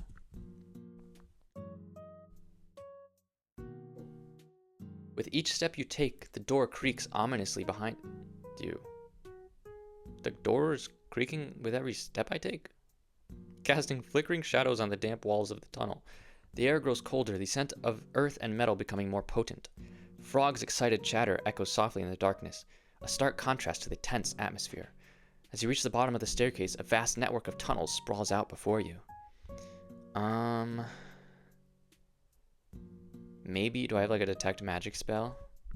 Of course I do. I'm making everything up. Detect magic to see if I can sense the Devil's Diary anywhere.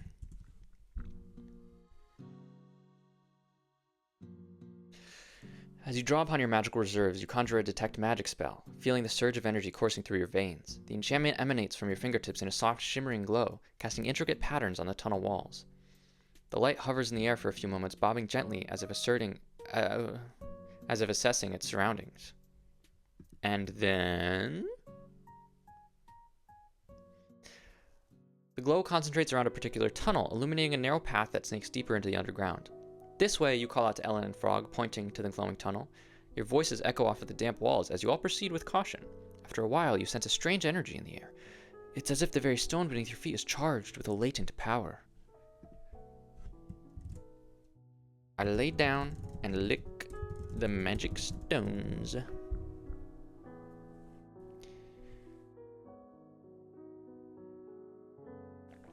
You drop to your hands and knees, surprise flickering across Ellen's face. Without a word, you lean in and press your tongue against the cold stone. A faint taste of ozone and iron wafts over your taste buds. The energy pulsing within the stone sends ripples of warmth through your body, as if you tapped into an unseen current flowing beneath the earth.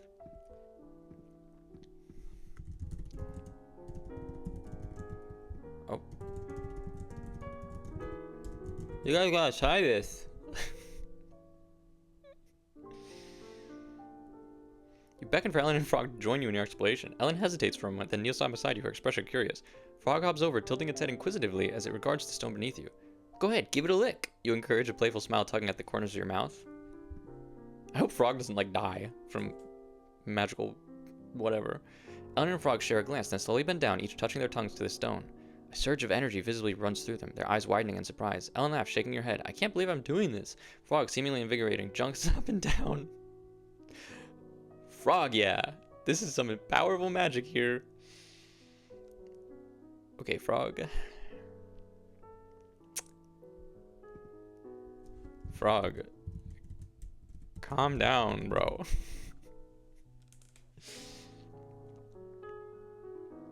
Frog, calm down, bro, you say, trying to keep a straight face as Frog continues to jump up and down in excitement. Ellen stifles a laugh, biting her bottom lip. They said the sudden levity in this situation helps to dispel some of the tension. Why is this like a... This is like a kid's movie. What's happening? With a nod to your companions, you all get back on your feet and continue through the tunnel, guided by the faint glow of your detect magic spell. You know what? I'm gonna call out. See, is anybody there?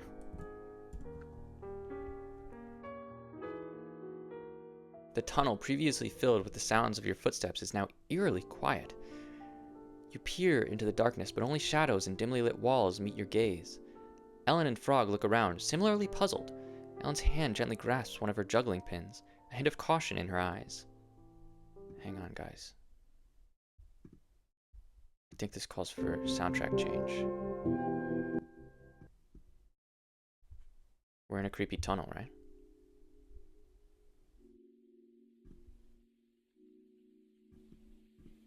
This song's really quiet. Hang on.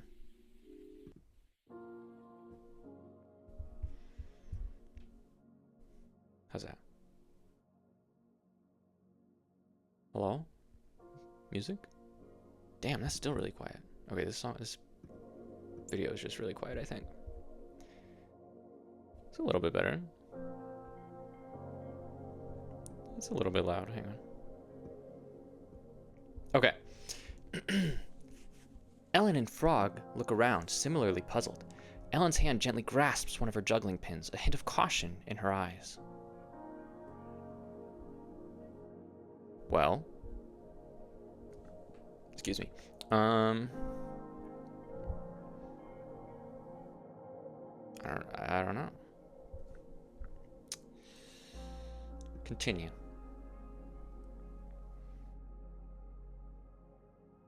You call out, your voice echoing off the damp stone. Is anybody there? There? There? There? The words hang in the air, expectant and uncertain. The silence that follows is almost deafening. Suddenly, a soft rustling sound echoes from the darkness ahead. You squint, trying to discern any movement in the gloom. A figure emerges from the shadows, taking shape before your eyes. Well, now I'm tempted to scream, "Stay back," even though I asked if anyone was there. Who's there?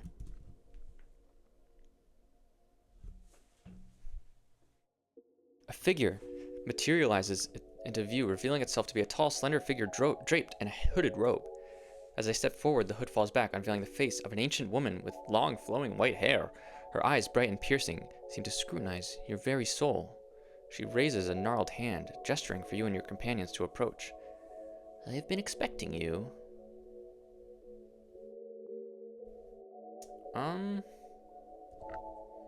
Really?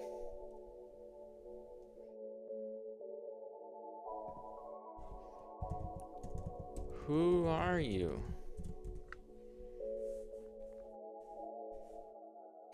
I'm Thyla, the seer of this realm, she replies. Her voice a raspy whisper, like wind blowing through an old abandoned castle. I've been watching you, young wizard, and your friends. I can sense the power within you, and the quest that leads you here. Thyla's eyes gleam with a knowing light. Should I trust Thyla? Yes. Okay.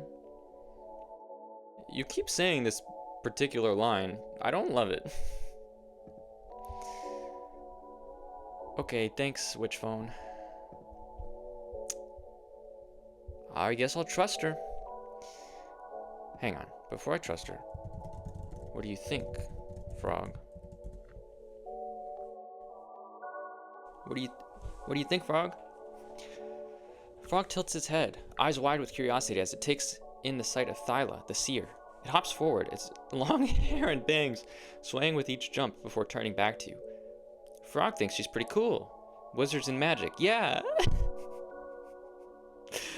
Frog exclaims, enthusiasm filling its voice. It then turns to face Thyla, bowing low in a show of respect. Okay, but so like, what are you doing? Do you know where the Devil's Diary is? Thyla's expression remains unreadable beneath her heavy brow, and she studies you and your companions for a moment. I may know a thing or two about the Devil's Diary, she begins, her voice a low hum that reverberates through the tunnels.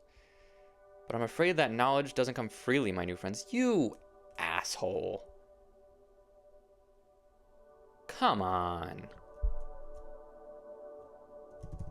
That's a jerk move, Thyla.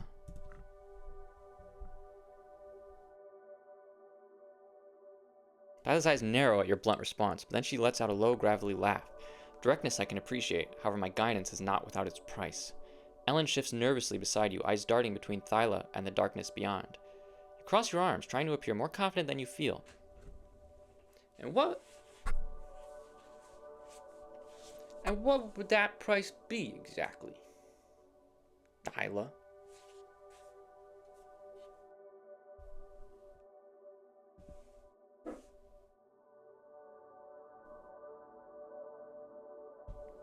Cookie, don't do that.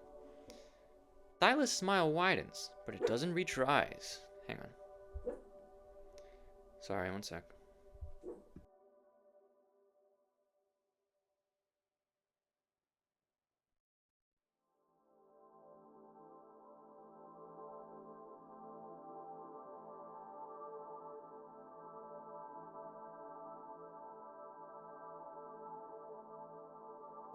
I think I forgot to press the transition button again. I'll get used to it someday. Thyla's smile widens, but it doesn't reach her eyes. I'm muted, right? Okay. You must first prove your worthiness to me. This diary, after all, holds unimaginable power. It would be unwise to entrust it to the unworthy. She waves her hand, and a small, intricately carved wooden box appears in her palm. She opens it, revealing a tiny, glowing ember. This is the eye of the mountain.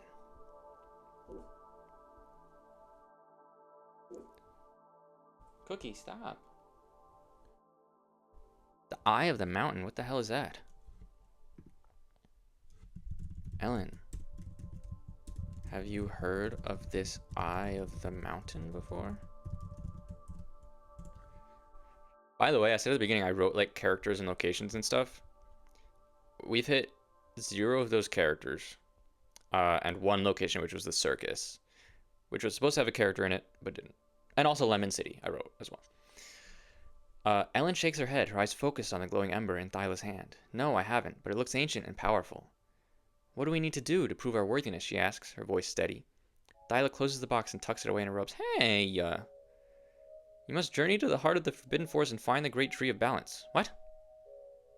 But the ember. But the eye of the mountain. What does that have to do with the eye of the mountain?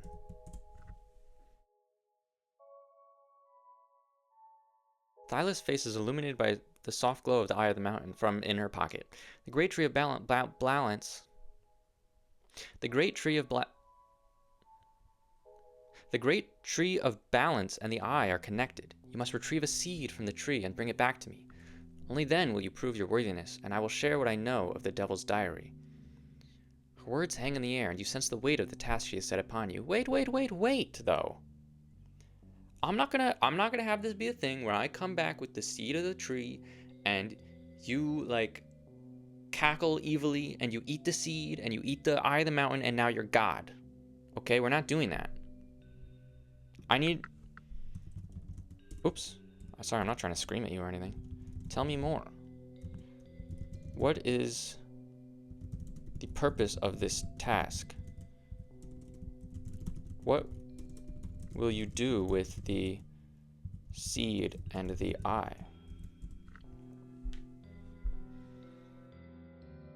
What is it, the great tree of the something?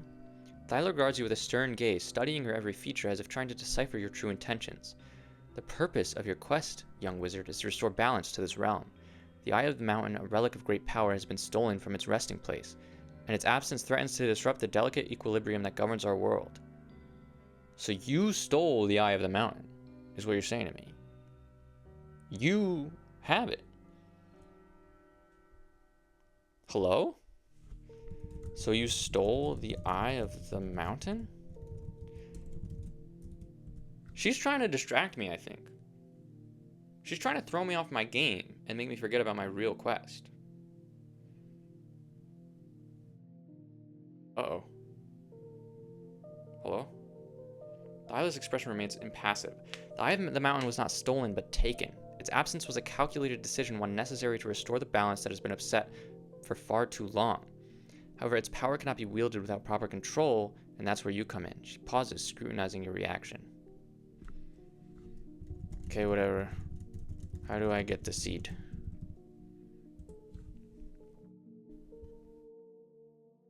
Thyla's eyes narrow, a hint of disappointment in her gaze. You must make your way to the Forbidden Forest, a place shrouded in danger and uncertainty.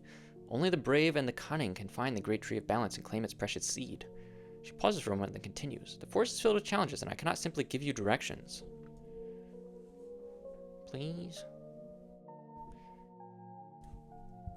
What do you think, Frog? Frog looks up at you with wide, excited eyes, its long hair bouncing as it nods. Frog thinks this sounds like an adventure. Let's do it, it exclaims, its enthusiasm reverberating through the tunnel. Thyla's expression softens, a small smile tugging at her lips. Very well then, brave wizard and your companions. What? Man, we were right about there to get it. We were about to get the books, deserts, devils. Holy shit. Hang on, I think I need to take a break for like 5 minutes. I'll be right back. Clearly I need to like pause and take a drink or something. But yeah, I'll be back shortly. I'll change the music to something a little brighter as well.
Why do I feel like my stream is dying right now? Did something happen? I feel like that simply can't be so, but I can't hear the music anymore. I feel like that simply can't be so, but okay. We should be fine. I don't know what happened, but the thing on my phone just got messed up. I'll be back in a minute or so.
All right, we're back.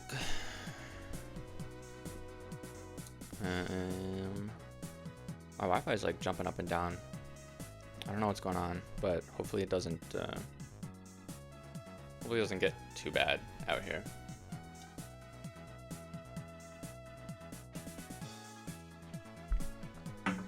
All right.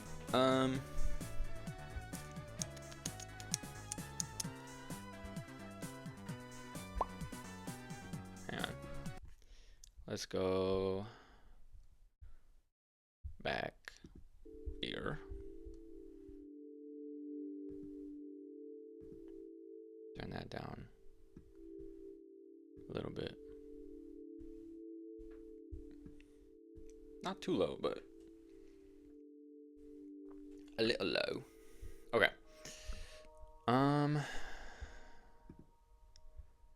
Can I get like a summary of some kind? Don't look! Sorry, I forgot that gives spoilers. Hold up.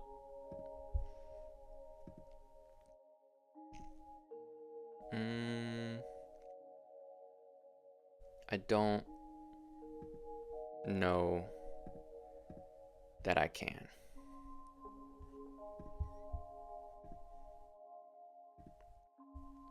Okay, I don't think I can. That's fine.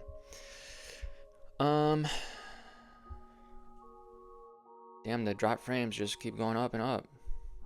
Hey, you know, that's okay.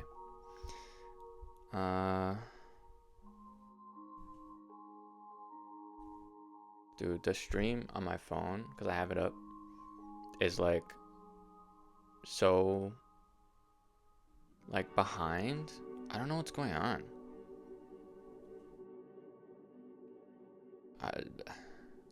There's got to be something wrong with my Wi-Fi or something. I don't know. Let me check it on my computer because I'm not feeling too great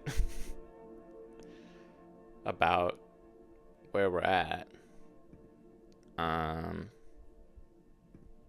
then we'll get back to it.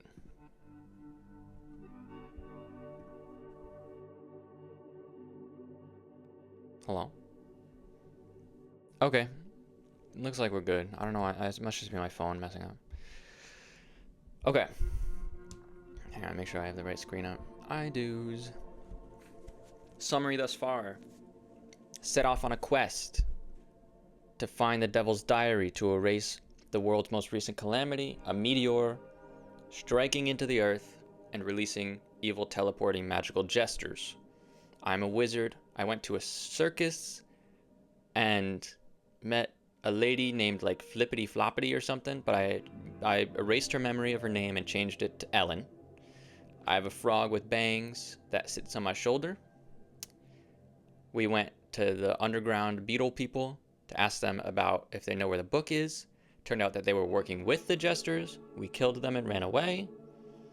Got to Lemon City where the meteor struck and where rumors say the Devil's Diary is. Went underground. Talked to some strange old woman who said, I've been watching you, but you got to prove yourself in order for me to let you get the book. You go to the Forbidden Forest and find this magical tree. And that's where we are now. Thyla raises a gnarled hand and points towards the gloom. The entrance to the Forbidden Forest lies just beyond this tunnel. Your journey begins now. Ellen nods, determination etched on her face. We won't let you down, Thyla. We'll find the Great Tree of Balance and bring back the seed. Let's continue, baby. Oh, my mouth is like dry now. As you and your companions venture deeper into the Forbidden Forest, the air grows dense with a damp chill. The trees, towering and gnarled, seem to whisper secrets with every sigh of the wind. Shafts of light pierce the canopy above, casting eerie shadows upon the mossy forest floor. Sorry, is the Forbidden Forest underground? Or like... Or maybe we just went above ground and it didn't say. Frog, its curiosity piqued, hops between the towering roots and twisting vines. I want to like search for any sign of where the... What's the Tree of Balance may be.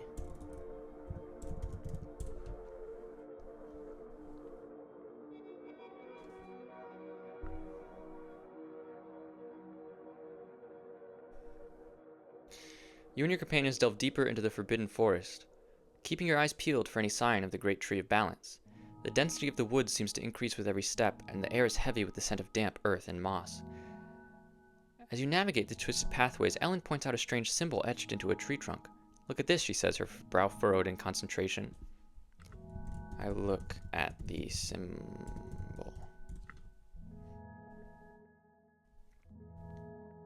You squint at the symbol, trying to make out the intricate details. It's a delicate carving of an eye with swirling patterns around it, reminiscent of the eye of the mountain that Thyla had shown you earlier.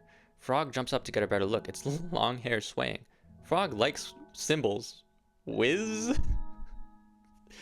It exclaims excitedly. Ellen carefully traces the etchings with her finger.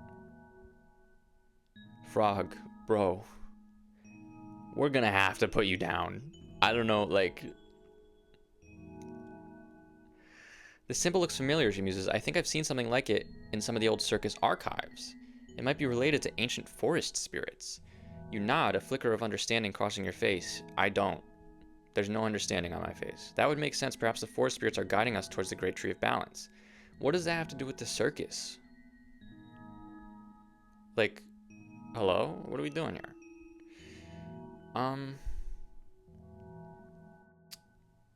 Okay. I cast a spell to detect any danger nearby. Just making sure. Denager. I'm checking for Denager nearby.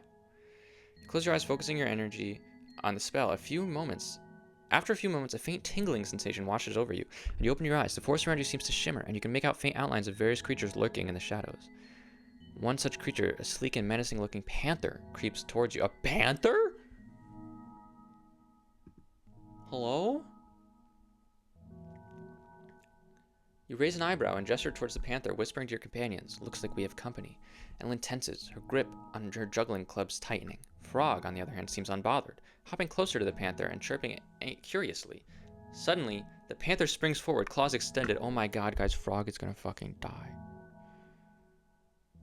Oh my god. Oh shit, I didn't mean to press continue. I meant to press speak and say, Frog, no! You quickly raise your hand, casting a spell to turn the panther's claws into rubber. The creature lands with a soft thud, skidding to a stop at your feet. The panther meows and rubs against your leg, as if thanking you for the impromptu manicure. What the hell?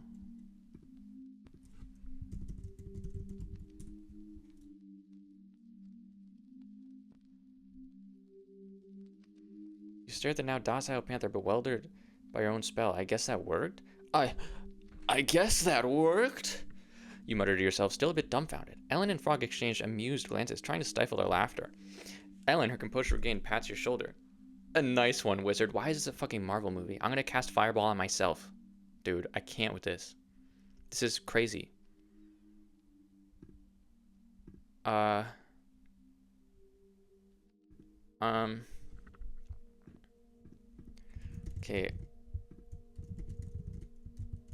Get serious.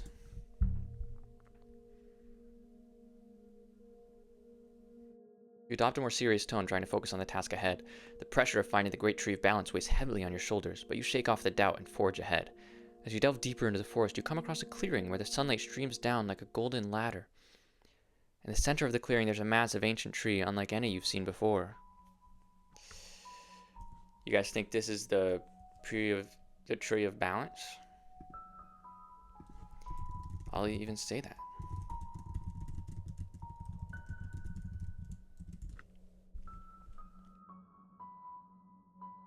Or is it a trick? Ellen squints against the bright... I don't know why I said that. Ellen squints against the bright sunlight filtering through the canopy, her gaze fixed on the massive tree. It's possible, she says, a hint of cautious optimism in her voice. It looks ancient and powerful, like Thylas said. Frog, visibly excited, hops around the perimeter of the clearing, taking in the enormity of the Great Tree of Balance. What do I have to... I have to get like a seed of something here? Or something like that? Could it be an illusion?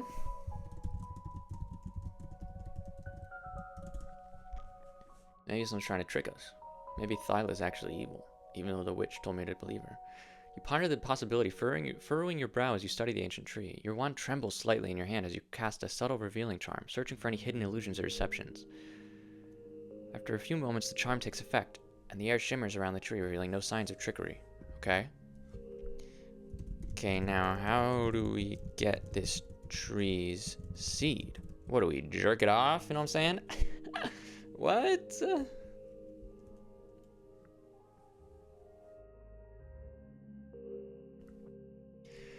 You stare at the colossal tree, its gnarled roots stretching out in every direction. The thought of acquiring a seed from such a magnificent being feels like an insurmountable challenge, but you push onward, determined to prove your worth. Frog, oblivious to the weight of your request, hops up and down, its chirpy voice echoing through the clearing. Frog thinks this is definitely the place, Wiz. When did you start saying Wiz, bro? I don't particularly like that oral quirk of yours. We're gonna have to do something about that. We're gonna have to erase that from the Devil's Diary, bro. Because that's a fucking calamity on humanity. Calamity on humanity. Let's just continue. How the hell do I get a seed out of this thing? Figure it out, computer. You approach the tree, your footsteps reverberating through the quiet forest. As you draw closer, you notice the tree's bark is etched with mysterious runes that seem to pulse with a gentle light. Ellen follows suit, her eyes scanning the tree with keen interest. Suddenly, Frog lets out an excited squeal. Look, Wiz, over there. Oh, am I Wiz? Like he's calling me Wiz like a wizard? It points towards a small hidden nook in the tree's trunk. I rush over and examine the nook. This tree was easy as hell to find, by the way. All I had to do was turn a panther's claws into rubber. You rush over to the small hidden nook in the tree's trunk, your heart pounding with anticipation. The hollowed out space is just large enough for you to reach in and retrieve something. Carefully, you extend your hand, feeling the cool, damp dark beneath your fingers. I don't like this. As you gently probe the nook, your fingers brush against a small, smooth object nestled within. Is it a spider? Is it a spider? Don't let it be a spider. Ah! A spider! Why did I do that? I didn't want it to be a spider. Why did I make it a spider? You recoil in surprise, your heart skipping a beat as a tiny, harmless spider scurries out of the nook. Oh! You take a deep breath, composing yourself, and reach back into the hidden space. This time, you successfully retrieve the small, smooth object, revealing a delicate, luminescent seed. It's the seed, Ellen exclaims, excitement in her voice. We found it! We actually found it! Don't yell. What if bad guys are around and want the seed too, Ellen? Even though I just screamed about a spider. You whisper cautiously to Ellen, glancing around the clearing. The panther still rubbing against your leg. Go away, bro. Get out of here. Shoo. And in the eerie serenity of the moment, Ellen nods in agreement, lowering her voice to a conspiratorial whisper. You're right. We should be careful. We need to get back to Thyla and return this seed to the eye of the mountain without alerting anyone to our discovery. That's real as hell.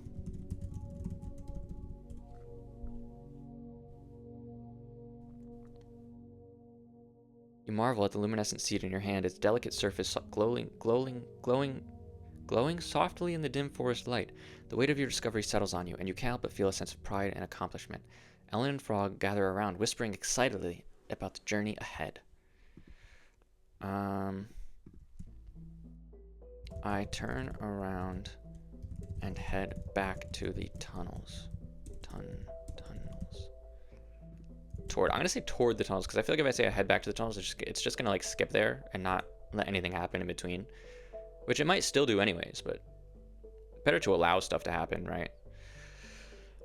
With the luminescent seed securely in your possession, you and your companions retrace your steps through the forbidden forest, retracing the path that brought you to the great tree of balance. God damn. The sun casts dappled light through the canopy above, and the forest seems to hum with life, as if acknowledging the successful completion of your quest. Frog, ever the optimist, hops along the path, regaling Ellen with tales of its adventures. She's been here the whole time, bro. What are you telling her about? Also, Forbidden Forest? This place is chill as hell. What are we doing? Okay. Anyways, let's continue. Maybe something exciting will happen. You walk at the head of the group, lost in thought. The weight of the seed in your pocket serves as a constant reminder of the important mission you are on. After some time, you spot the entrance to the tunnels just ahead. As you descend into the darkness, Thyla's words echo in your mind. You must return the seed to the heart of the mountain, she said, her eyes filled with knowing otherworldly light. Isn't the heart of the mountain just the ember thing that she had in her pocket? Thyla! Are you there, baby? Thyla! Thyla! The darkness of the tunnel swallows your voice, and the only response is the echo of your words bouncing off the stone walls. Stonewall? Frog's eyes glow in the dim light, reflecting the faint outline of the passage ahead.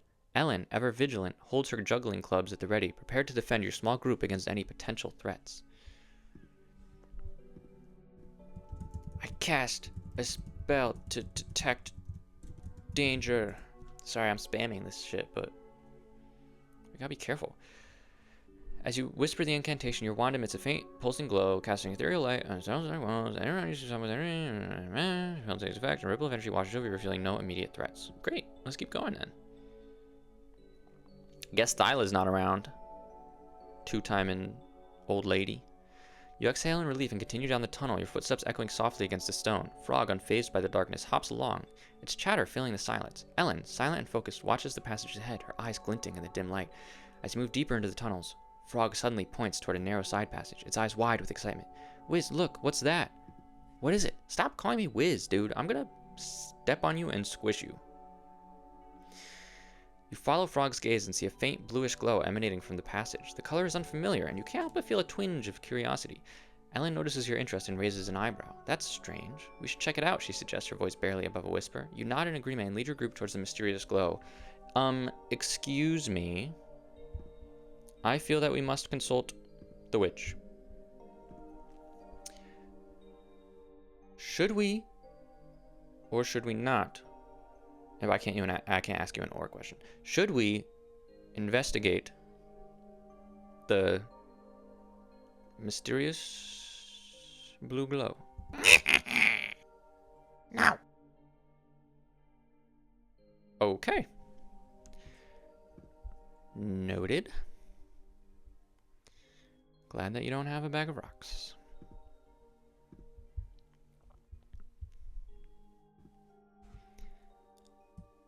I cast Fireball towards the blue light. It was blue, right? Yeah. So you toss your wand forward and mutter the incantation. A ball of fire springs to life in your hand. With a flick of your wrist, you hurl it towards the mysterious blue glow. A loud crack echoes through the tunnel, and a blinding flash of light illuminates the passage. A second later, the light fades, revealing a small, slumped figure. Hold on. Thyla!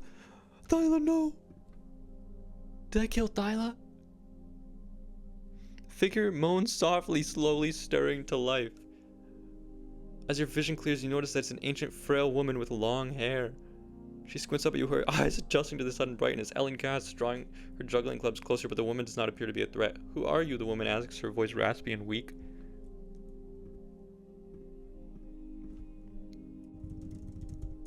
Are you Thyla? Did I give her amnesia, bro? Did I give her amnesia?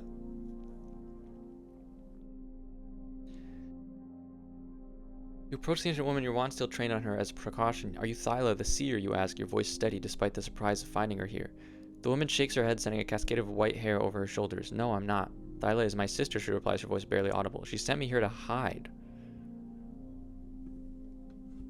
To hide from what?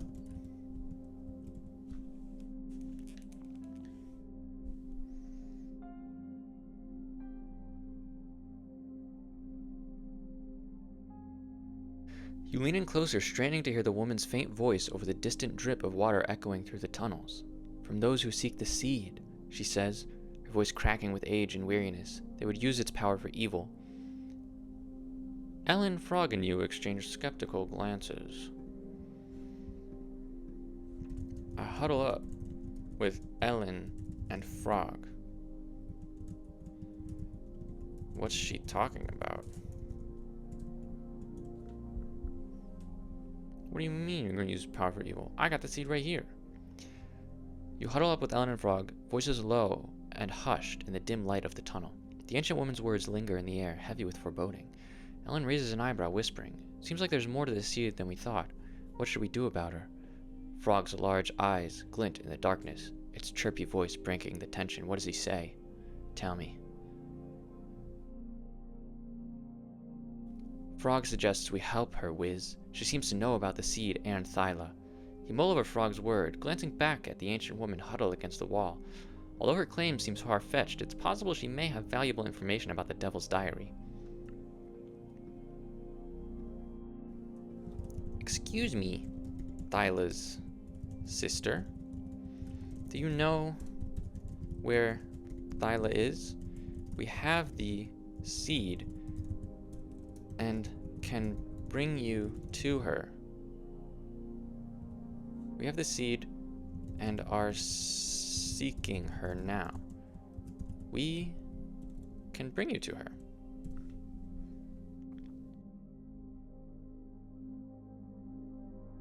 The ancient woman's eyes widen and she shakes her head vehemently. Vehemently. No, you mustn't bring me to Thyla. I cannot return to her side. She tries to push herself up, wincing at the effort. Ellen extends a helping hand, and with a grateful nod, the woman allows herself to be assisted. Please have mercy and let me remain hidden, she implores. Why can't you go back to your sister? Is she evil?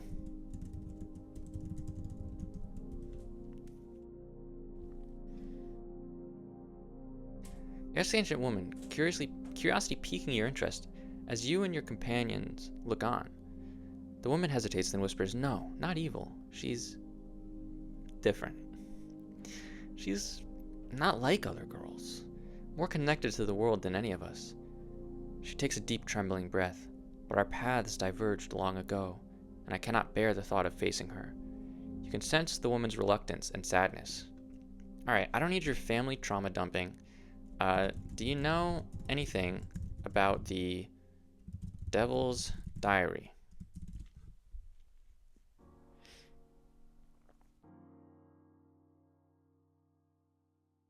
You look at the ancient woman with a mixture of curiosity and determination. She furrows her brow, deep in thought, then answers softly. I've heard of it. It's said to be a powerful book. The diary of a powerful... Yeah, I know. Ellen, holding her juggling clubs tighter, asks, what happens when you erase a calamity from its pages? Ellen, we already know. Ellen, shut up. Ellen, we know already. Okay, well... Ellen, be quiet. Thyla's sister. Do you know where Thyla is? We won't bring you to her, but we need to go to her.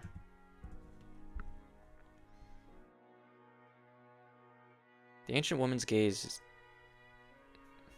woman's eyes dart between you, Ellen, and Frog, a mixture of suspicion and sorrow in her gaze. I cannot reveal her location, but I can tell you that she resides in the heart of the Forbidden Forest near the Great Tree of Balance. We just came from there, bro. Oh my god. This is so... I eat the seed from the Great Tree. I can't. The ancient woman's eyes widen and she clutches her chest, gasping in shock. You did what? She stammers, unable to hide her disbelief. Ellen's face falls and she looks at you with a mixture of worry and confusion. What have you done? We need that seed to restore balance to the world. You shrug, trying to play off your impulsive decision. What the hell is going on? Guys, what do we do? I need to get rid of all my companions. I need to find where the book is. I just need to get the book. I need to erase the gestures, and then I need to go home. You guys are crazy. You guys are crazy. Fine, I throw up the seed.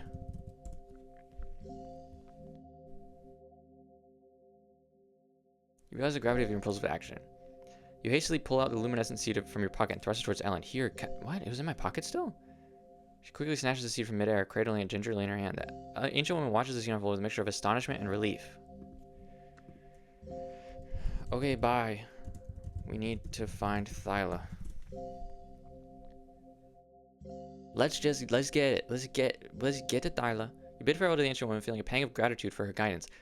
What guidance? She didn't tell us shit. She just told us to go back where we came from. That's terrible advice. Ellen gives her a curt nod, holding the luminescent seed close. Frog, ever the cheerful one, waves goodbye before leading the way through the tunnel. Why is Frog leading? He's a fucking frog. Frog doesn't know shit. As you move forward, a feeling of uncertainty washes over you. You can't shake the feeling there's more to this seed and Thyla's sister than meets the eye. Dude, I just want the book, man. I just want the book. I mean, seriously.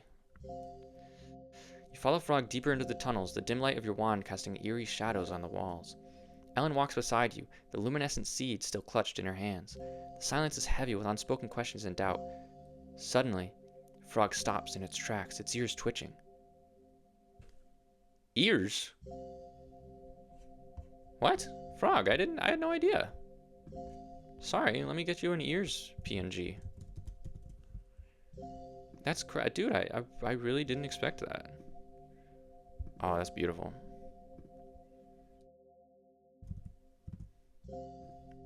Alright.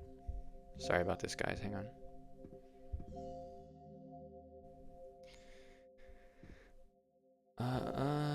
Ears. There we go. A little bit smaller. How's that look? That looks pretty bad. A little bit further up on the head, huh? Doesn't... No. Sorry, I know you guys can't see this right now, but...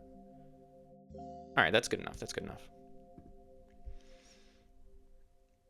Okay. Suddenly, its ears twitching. Whiz, I hear something. Water, it whispers, its voice barely audible. Hey man, let's go check out that freaking water. I go towards the water. I mean, fuck it. Let's go, let's do another random thing.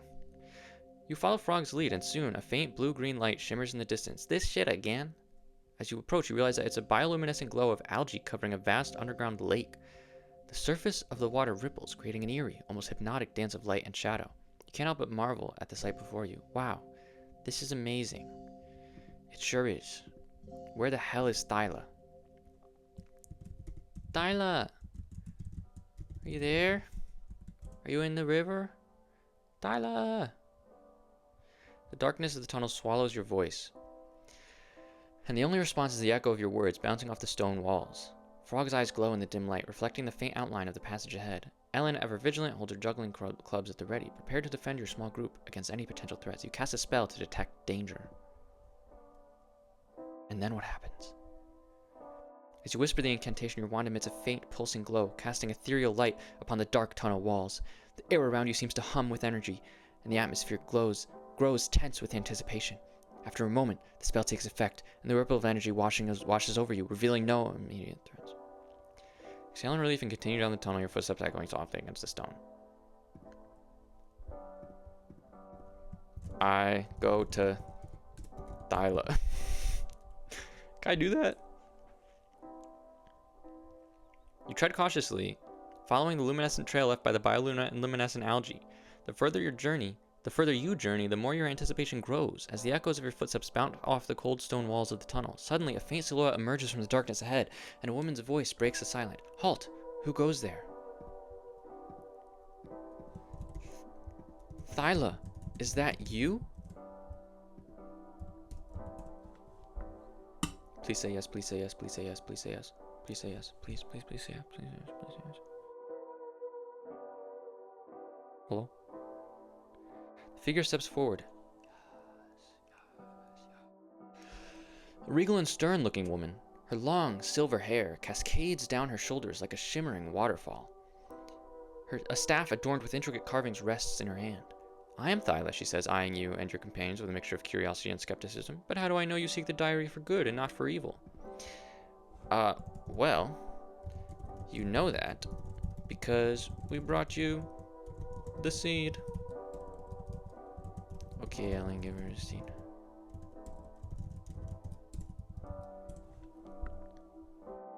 Give her the seed. Whoops. You extend your hand, offering the luminescent seed to Thyla. Ellen hesitates for a moment, but ultimately passes it over, placing the precious cargo gently in Thyla's outstretched hand. Thyla examines the seed, her eyes narrowing with a mixture of surprise and suspicion. This is indeed the seed from the great tree of balance, she says. Now please, tell us how to get to the devil's diary. I need to change this music. This is like bumming me out. I don't know.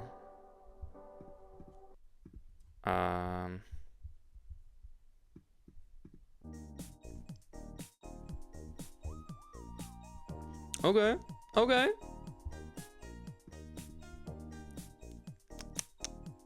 Let me turn it down a little bit. Cool. Thyla nods, her expression softening. Very well. I will tell you where to find the Devil's Diary, but first you must understand its true nature. She takes a deep breath and continues. The Devil's Diary is not what you think. It is not a book of calamities or a tool to erase them from history. What?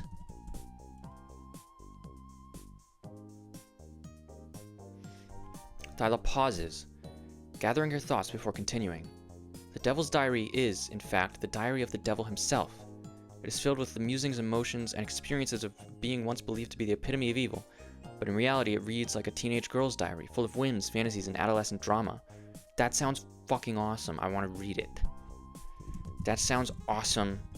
Let me read it. Thyla raises an eyebrow, amused by your enthusiasm. I'm afraid that won't be possible, for the diary is not in my possession, but I can tell you where it is rumored to be hidden.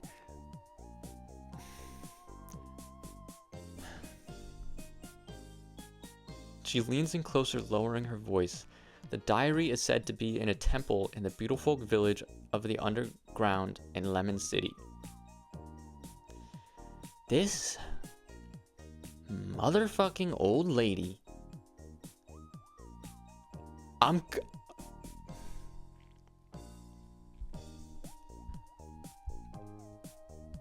gonna blow her up.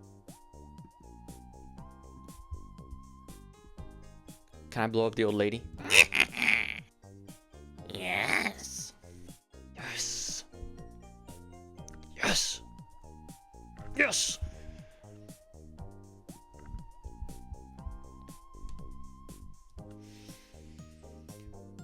Jesus. Okay. I can't believe she just...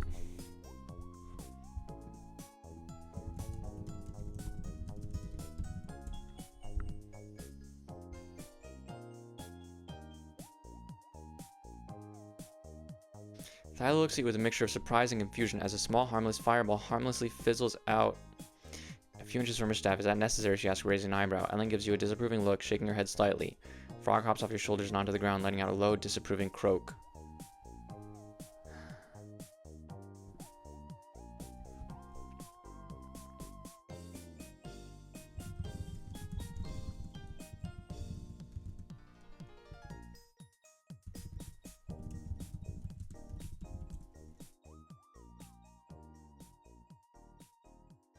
Now jumps back startled as a swarm of harmless butterflies flutters around her in a colorful spectacle. Her amusement twinkles in her eyes as she realizes your playful nature. Very well, you certainly have a sense of humor, she says, chuckling slightly, but I must insist that you exercise caution in the future.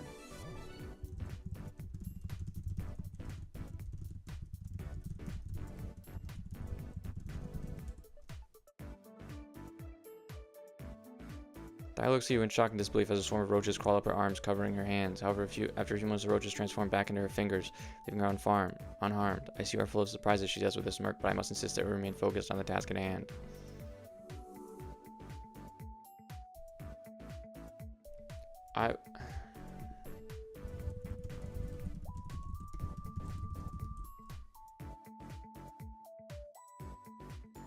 Sudden burst of flame erupts around you, accompanied by a puff of smoke. Ellen and Frog stare at the spot where you once stood, their eyes wide with shock and belief. A moment passes before you emerge from the smoke, slightly charred but otherwise unscathed. Just making sure you were paying attention, you say, a sly grin spreading across your face. Why won't they let me be evil?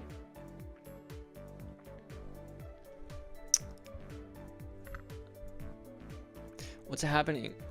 What's happening right now? Frog. What the hell is going on?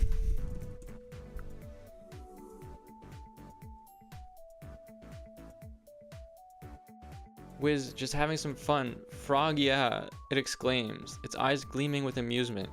Ellen, still somewhat startled by your sudden burst of flame, recovers quickly and shakes her head, a smile playing on her lips. You always know how to lighten the mood, Wiz.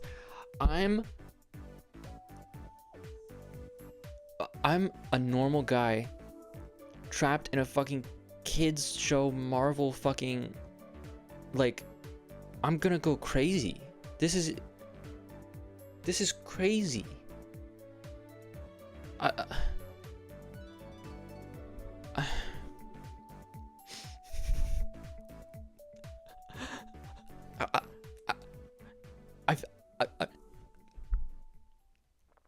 Okay, no, let's go to the temple under Lemon City.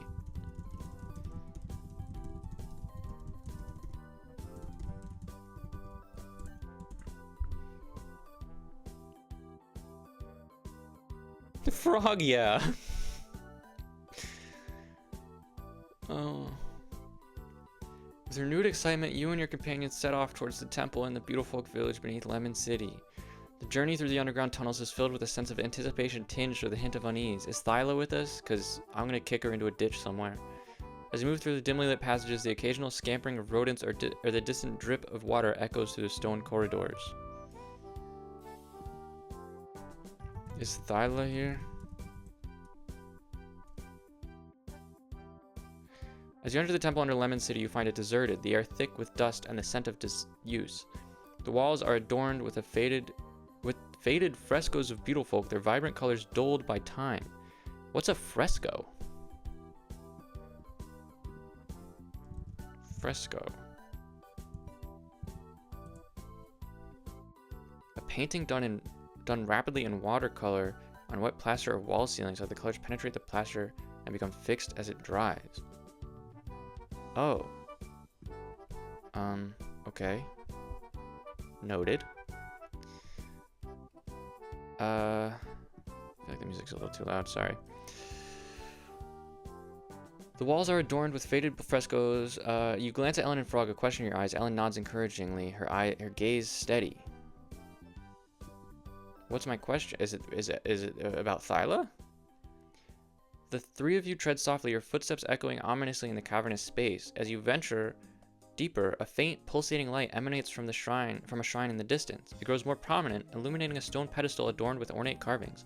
A book rests upon it, the Devil's Diary. Oh! Awesome! You recognize the cover adorned with peculiar symbols and intricate patterns. I pick up the book and look inside.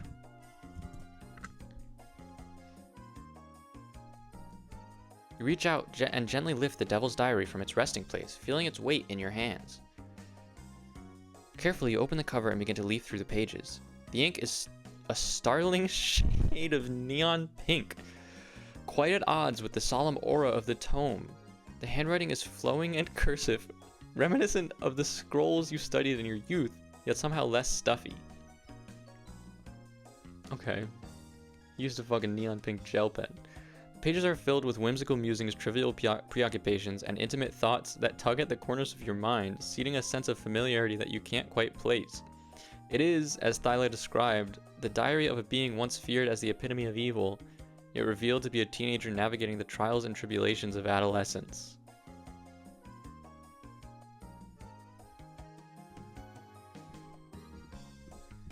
Guys, what the hell do we do?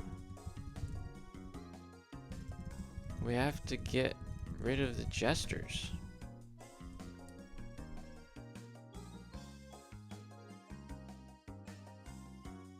You look at Ellen and Frog, the weight of the Devil's Diary in your hands. We have to get rid of the jesters, you say, your voice filled with determination. Ellen nods, her gaze serious, while Frog lets out a resolute "Frog, yeah!" But how? Ellen asks, looking around the temple. The jesters appear and disappear at random, and anything they touch rots instantly. Yeah, guys, that's the fucking question. We just found the Devil's Diary, and we can't do anything with it.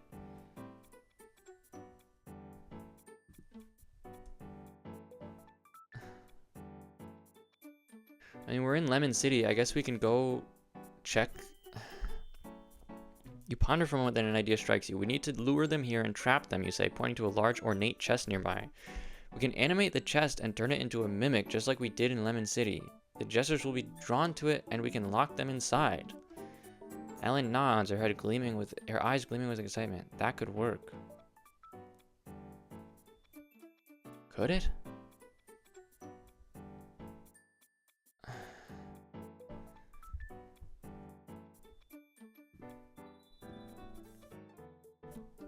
Should we turn the chest into the thing and lure them?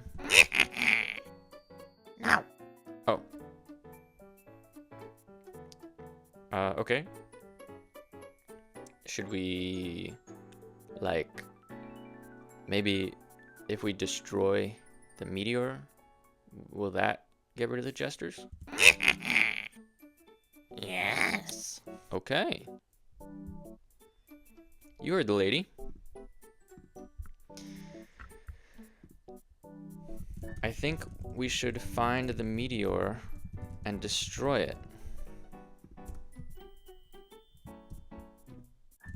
That would surely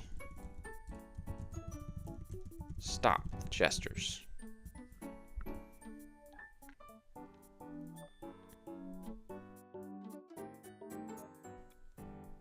Ellen looks thoughtful. That's an interesting idea, Wiz. Stop calling me that. But how do we find the meteor? And even if we do, destroying it could have unforeseen consequences. Frog jumps up and down. Frog, have an idea, it exclaims.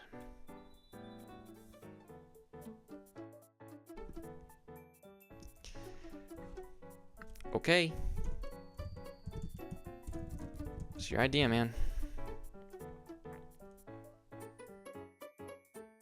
Frog with a serious expression says, Frog think we use Frog's magic seed power. Frog, we're not gonna... Okay. We find meteor. Frog use seed to make tree grow big and strong. Frog, why are you talking like this, man? Did you hit your head? Then we chop down tree and meteor gone. You consider Frog's idea and nod in agreement. Alright, that sounds like a pretty good plan. No, it does not! Let's give it a try. Let's not! What the hell is Frog's magic seed power? Frog use seed to make tree grow and strong. Are you gonna come on the fucking meteor and it's gonna grow a tree?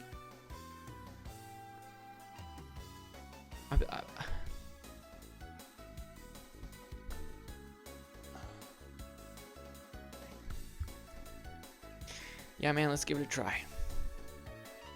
Let's go back above ground and find the meteor. It should just be in the fucking crater. Who would have moved it? Let's just go back to the crater. Okay, let's go back to the crater and find the meteor.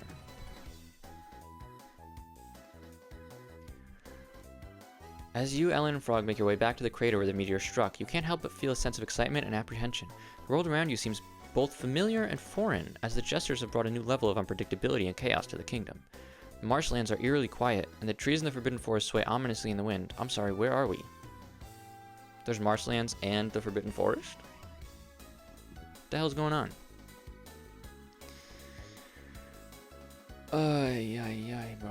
You and your companions reach the crater's edge, gazing down at the meteor below. Oh, it's just in there. We didn't see it before. Its dark alien surface seems to drink in the light around it, casting deep shadows. Suddenly, a jester appears beside the meteor, dancing and singing a sinister tune.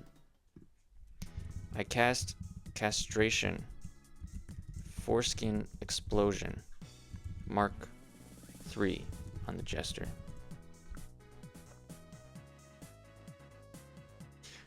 The jester, sensing danger, stops mid-jig and looks at you with an expression of shock and terror, but before you can revel in your clever retort, nothing happens. The jester bursts into laughter, and your would-be brilliant spell fizzles out like a damp firework.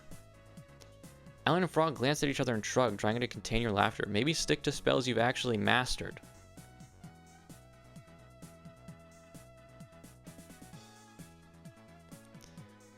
Why is this happening to me? They won't let me cast shit. Why is every spell that I try to cast failing, dude? This is unreal. I mean, how can I not get Castration Force and Explosion Mark 3 off? That's a fucking classic. You learned that in year 1 of your wizard school. Oh my god. Take out my notebook and look at my list of spells. Of easy spells.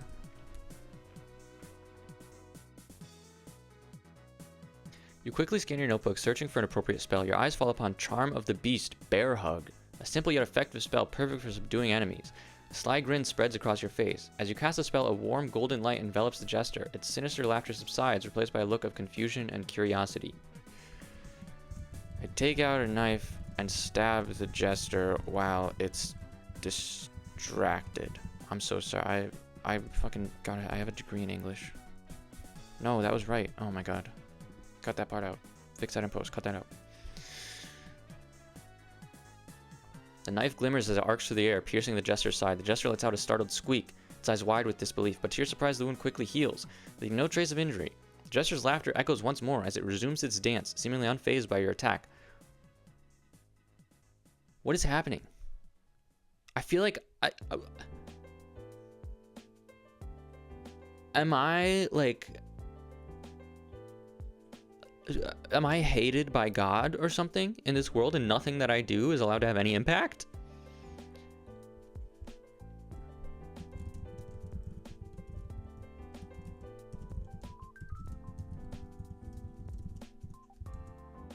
Fine, I'll do Mark 1. Actually, do Marks get better higher or lower? I don't know. I'll just cast Mark 3 again.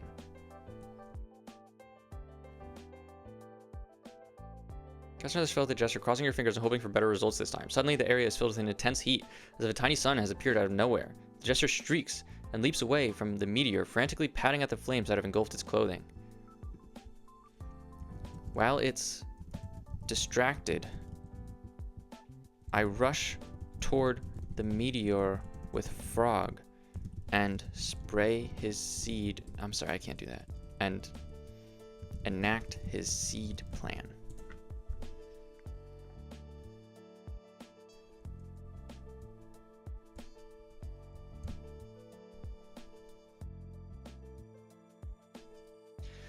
You and Frog rush toward the meteor, the distracted jester providing a brief window of opportunity. Frog's eyes gleam with excitement as it clutches the magical seed, its importance clear to both of you. You position yourselves near the meteor, feeling its cold surface under your fingertips.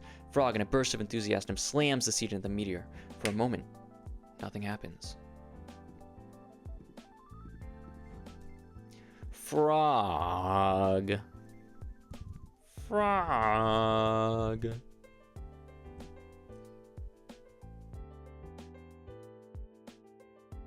You and Frog exclaim in unison. Why does Frog say what? A sudden surge of energy pulses from the seed, snaking its way across the meteor's surface. The ground trembles and you both stumble, catching your bounce just in time. Before your eyes, a tiny sapling begins to push its way through the meteor's exterior, tendrils of dirt and rock falling away to reveal its tenacious growth.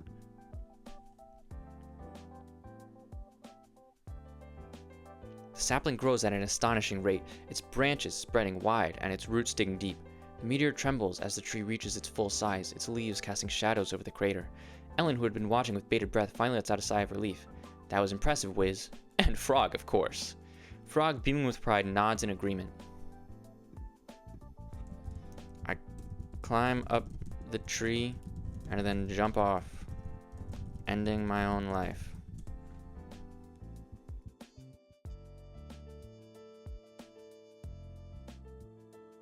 A sudden silence falls over your companions as they watch you climb the giant tree, their eyes wide with surprising concern. Ellen's gaze follows you as you ascend. Her brows furrowed with worry. Frog's mouth hangs open in shock, its eyes blinking in disbelief. As you reach the top of the tree, you turn to face your friends, a determined look on your face. It's not gonna let me do it. I'd put money on it. Farewell, my friends, you shout, your voice echoing in the stillness. You take a deep breath, feeling the wind rustle through your hair. You spread your arms wide, as if embracing the world one last time, and with that, you leap. Time seems to slow as you fall, the ground rushing up to meet you. Your companions' cries fade into the background, replaced by a strange sense of calm. Oh my god, is it gonna let me kill myself? The impact is sudden and final. The ground shakes. The giant tree you were standing on trembles. Ellen and Frog watch in horror as you become a mere speck on the surface of the meteor, your life extinguished in an instant. For a moment they stand there frozen in shock, then Frog finds its voice crying out, Wiz, no. Oh my god. I've changed the entire trajectory of their lives. Can I take over Frog now?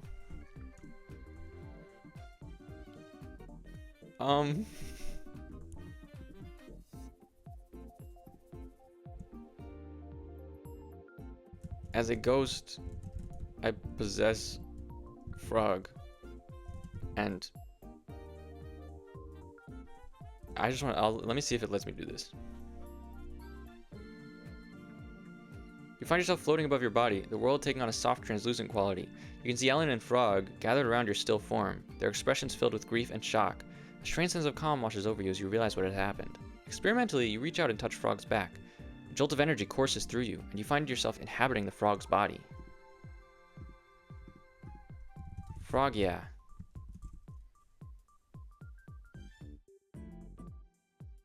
From your new vantage point, you can feel Frog's warmth and the softness of its skin. Its long hair brushes against your face as you speak. Frog, yeah, you exclaim, trying to bring a bit of levity to the situation. Ellen looks up startled, as if she can sense the change within Frog. Ellen, I'm still here, you continue, trying to assure her.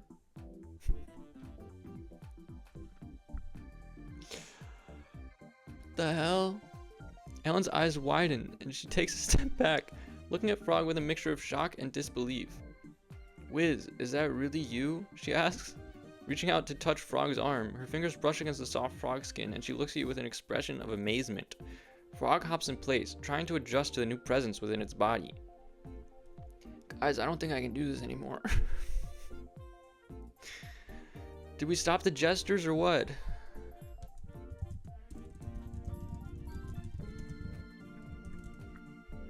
Oh my god. That's a great question, Wizened Frog. Don't call me that. We did manage to lure many of them into a chest and turned it into a mimic. That's not what we did! But I'm not sure if that stopped them completely. I haven't seen any lately. Yes, you did! I just lit one on fire! Who knows when they might pop up again? Stop! Why are you letting me not have any agency? Why are you not letting me? I can't even talk.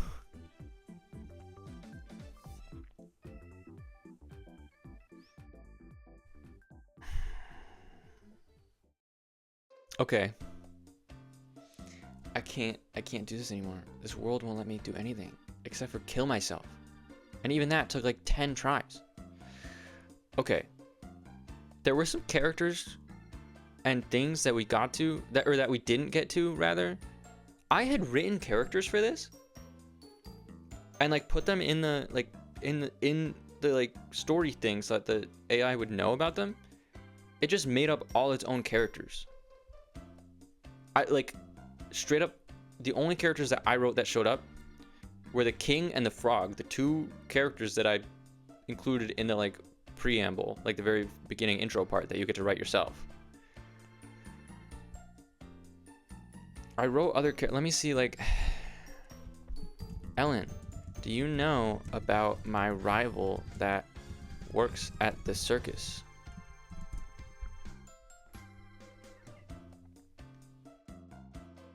She should know.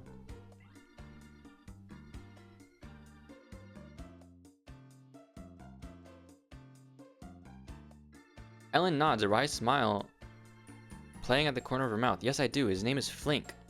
No, it's not. And he's always trying to outshine you. He's quite the showman, but I've noticed that he gets a bit too competitive. That's not his name. That's not... No, you're wrong. What is his name? Flubog. His name is Flubog. Do you know Flubog?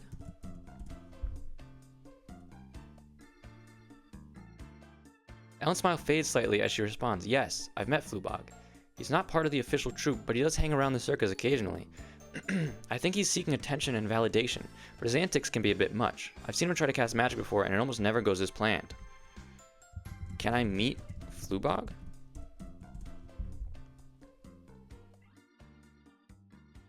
Ellen hesitates for a moment, considering your request. I suppose it's possible to find him, she says slowly, but I would advise caution. Flubog's magic can be unpredictable, and he may not react well to unexpected visitors. Are you sure you want to meet him? You nod determinedly, eager to confront your arch nemesis. Thank you for remembering that. Ellen sighs, then nods back. Let's go. Who else did I... There's also a robot in Robot Village, which we never went to. Alright, but let's approach with caution. I don't want either of us getting hurt. Ellen leads you and Frog deeper into the forest. What? Keeping a watchful eye out for any sign of Flubog. The trees grow thicker, casting long shadows on the ground. The air is filled with the sound of rustling leaves. Suddenly you catch a glimpse of a familiar figure. Hang on. Me and Frog? I am Frog. Did it bring me back to life? You catch a glimpse of a familiar figure. Flubog, is that you? Flubog spins around, nearly tripping over his oversized clown shoes. He spots you, Ellen, and Frog. Okay, I'm alive again. And his eyes widen in surprise. Well, if it isn't my old friend Wiz. That name was put on me. That's not my name. He exclaims, his voice dripping with sarcasm. And you brought your little circus friends along, too. How delightful. I mean, technically, you're circus friends. You're the one who's in the circus. Are you wearing clown makeup, by the way, bro? That would be funny. Flubog's gaze lingers on Frog, a glint of curiosity in his eyes. And who might this be? A frog in wizard's clothing? What? Really? He's got wizard clothes on? Or is it because I possessed him? Did I just duplicate myself by possessing Frog? Ellen glares at Flubog, crossing her arms. We're here for a serious reason, Flubog. We need to talk about your magic. Flubog snorts, rolling his eyes. Oh, please. Oh, 1 second.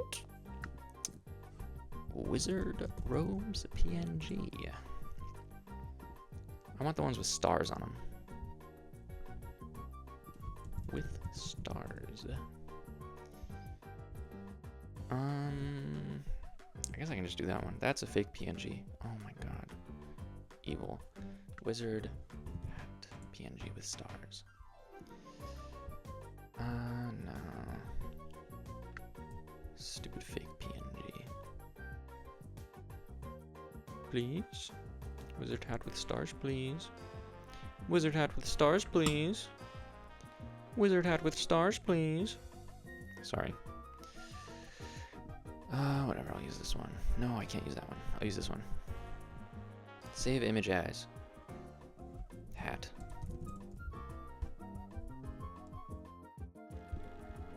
Add. Image. Hat. Okay. Okay. That's what I'm talking about.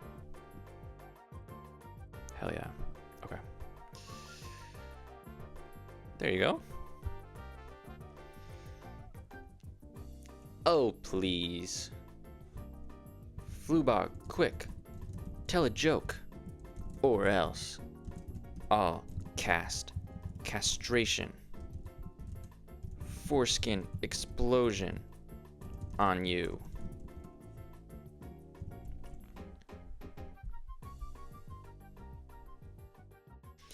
Flubog's eyes widen, and he takes a step back, holding up his hands in a pacifying gesture.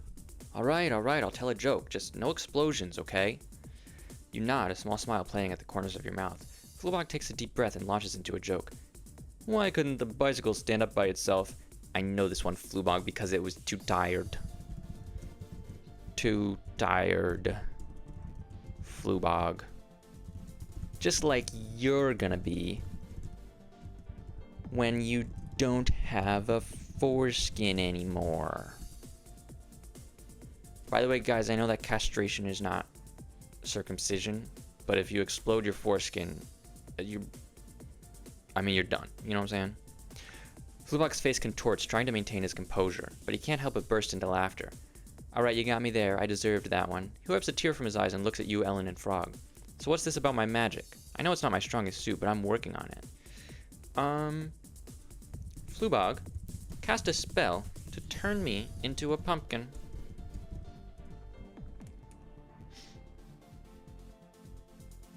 Flubog raises an eyebrow, looking at you with a smirk. Alright, if that's what you want. He waves his hand, in a flourish, muttering an incantation. A burst of energy shoots out from his hand, heading towards you. But instead of turning into a pumpkin, you fart loudly. Your companions and Flubog stare at you in shock and then burst into laughter. That was the spell! Sorry. I'm really sorry. I need to log off. Flubog tries to regain his composure, still chuckling. Oh, I see. Very funny, Wiz. Very funny indeed. Maybe you should be the clown. Maybe I should be the clown. Ellen and Frog exchange amused glances, trying to suppress their laughter. There's something in my nose. Well, I think that's enough joking around for now, Ellen says, still smiling. We need to discuss the jesters and how to handle them. Fluebog, can you tell us what we know? What are you talking about, Ellen? Ellen? The jesters? Ellen, we got rid of the jesters. Remember? We put them into a mimic chest. And then the frog came on a tree and all the jesters went away. Remember, Ellen? Sorry, my music turned off and now it's kind of scary. Oh, yeah. Fluebog, tell us what you know. Yeah, Fluebog. Tell us what you know. Or else.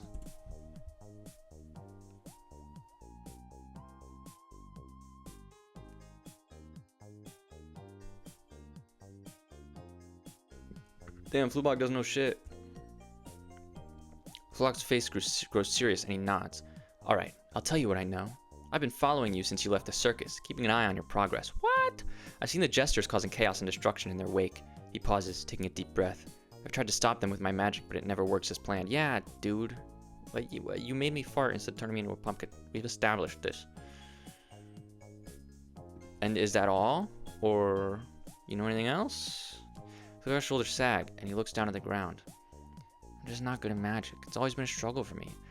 Ellen lays a comforting hand on Fluebog's shoulders. That's my arch nemesis. Don't do that. It's okay, Fluebog. We all have our strengths and weaknesses. That's why we work together as a team. No. Fluebog is not joining the team. In fact, I have someone I'd like to ask about that.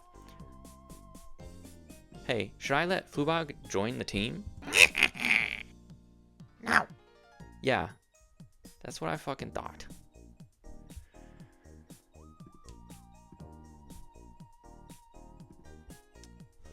Fluebog is not a part of the team.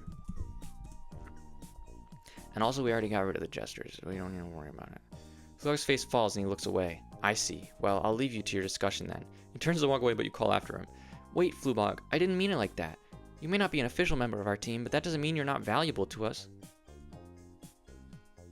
Stop! Stop it! This is, stop! Stop doing that! Let me be an asshole.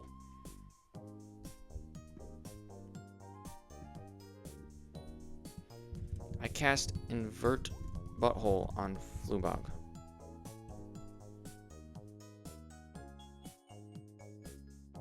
As you cast the Invert Butthole on Fluebog, he lets out a startled yelp, clutching at his backside. What'd you do to me, Wiz? This is unbearable. Ellen and Frog can't help but chuckle at the sight of a flustered Fluebog. I think that's enough for now, Ellen says, trying to stifle her laughter. Okay. What other characters did I write? I wrote someone in Robot Village. I want to go to Robot Village. Let's go to Robot Village, guys. Because I just want to see how it interprets my description of Robot Village. Let's go to Robot Village, guys, you exclaim, a mischievous glint in your eyes. Frog, still inhabited by your spirit. Oh. Hops in agreement. Ellen hesitates for a moment, then nods. All right, but we need to be careful. I've heard rumors of strange happenings in Robot Village. Oh, yeah? Hang on. I need to, like... I don't know. What's it... I gotta get my spirit out of Frog. Perform an exorcism on Frog. Then we go to Robot Village. Oops. Killage. Oh, knows I mean village. Because how is my spirit in Frog if I'm still alive and walking around? Because clearly I'm not just a puddle on the ground by the meteor. As you complete the exorcism, your consciousness slips out of Frog's body, returning to your own wizardly form. Frog seems relieved, rubbing its head with its frog fingers. Frog, yeah, Frog exclaims before hopping around in celebration. Ellen, still shocked by the events that just transpired, takes a deep breath and looks at you both. Okay, let's go to Robot Village, please. All right, let's make our way to Robot Village, she says, her voice steady. But let's remember to stay vigilant and keep our wits about us. 3 of you set off toward the village, the forest growing denser and the path becoming more treacherous. As you approach, you can see a village filled with murals and strange sculptures, giving off an air of creativity and innovation. Yet, something feels off.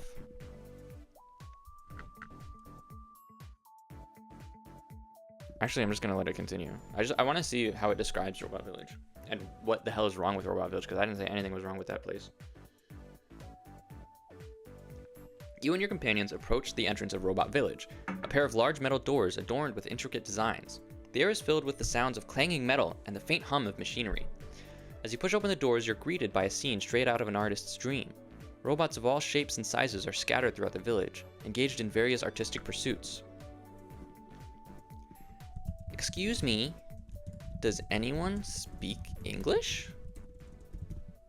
Because they're robots.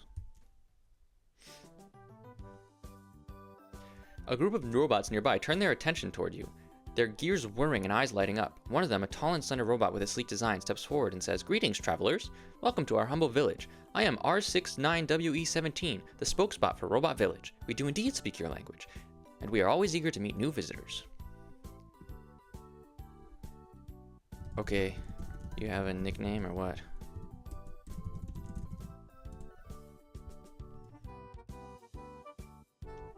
Hope the music's not too loud.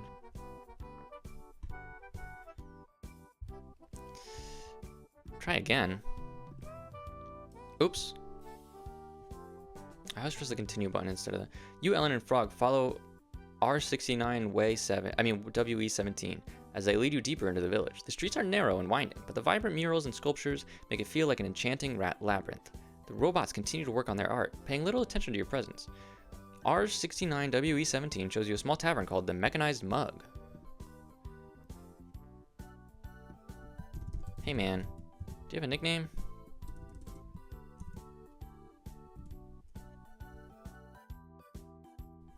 Why? Why isn't it working? Fine, I won't ask R69WE17 if he has a nickname. Hey R69. Has anything weird been happening around here lately?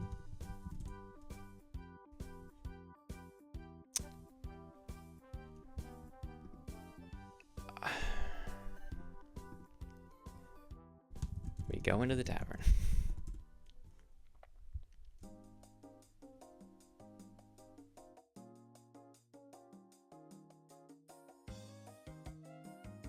You step inside the Mechanized Mug and the warm golden light of the tavern envelops you.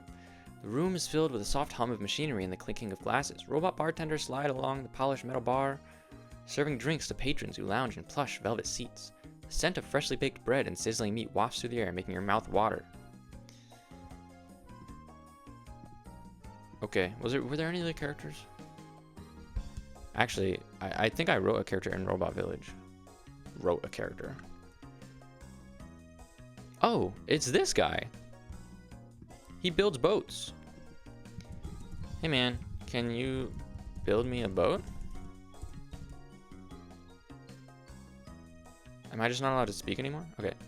The sleek robot spokesperson tilts his head, considering your request. A boat, you say? Well, we robots are quite skilled in various forms of engineering. However, we must warn you that our primary focus here in Robot Village is art, not boat building. Still, we are always open to new challenges and opportunities to learn. R69.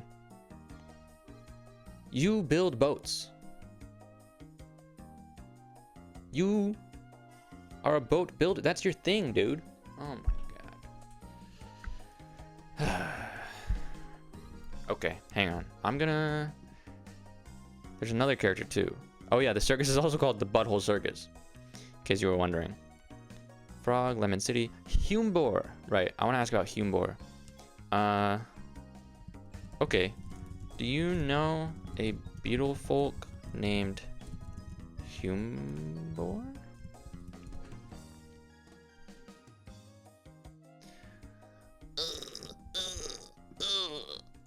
I'm taking fucking psychic damage from this.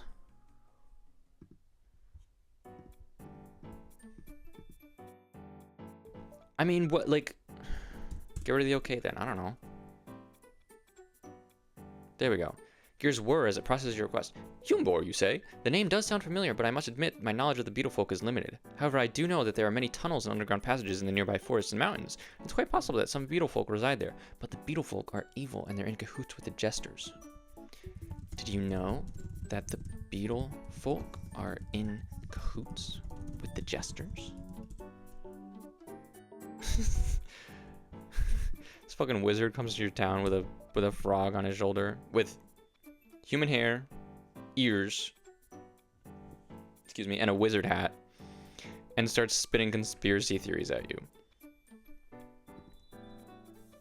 R69WE17. Come on, give me something, give me something. Expression remains unchanged, but his gears begin to turn more quickly. I was not aware of that, traveler, but I suppose it's possible given the unpredictable nature of both the Jesters and the Beetlefolk. However, I find it hard to believe that the two would collaborate, as their goals and motivations seem to be at odds with one another. What are the goals of the Beetlefolk?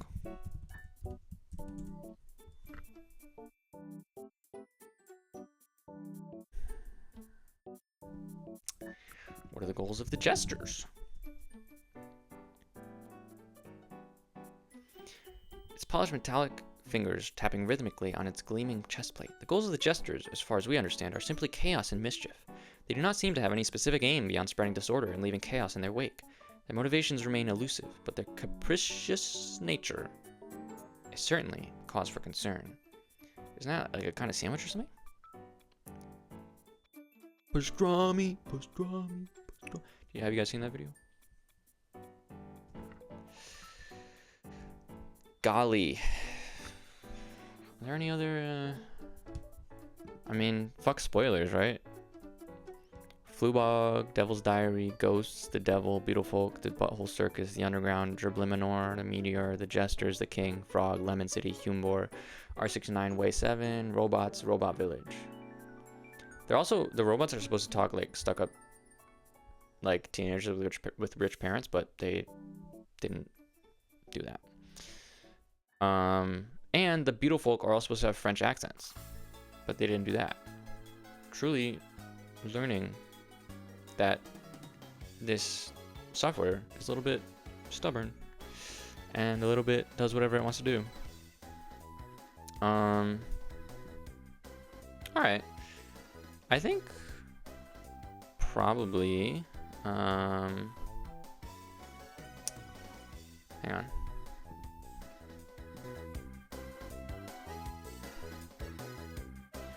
I'll probably call it there. That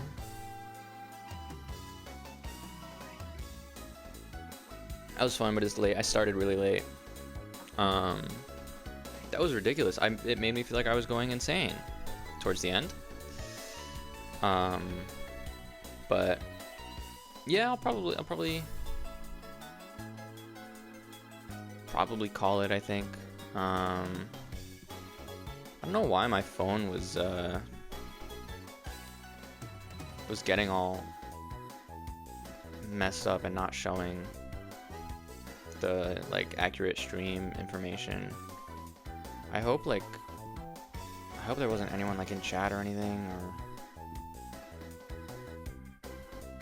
yeah, no, it doesn't seem like it. Cool, that's both good and also sucks. But we'll get there. Oh my god, that was ridiculous. I have to, you know what, before I even close stream, I need to cancel my premium membership before it updates. I cannot have it be renewing in 1 week. Okay, hang on. I'll find the place to do this. Maybe on my profile.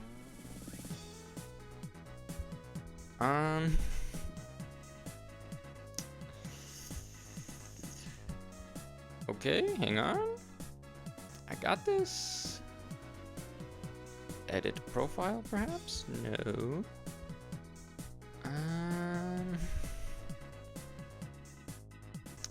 Settings?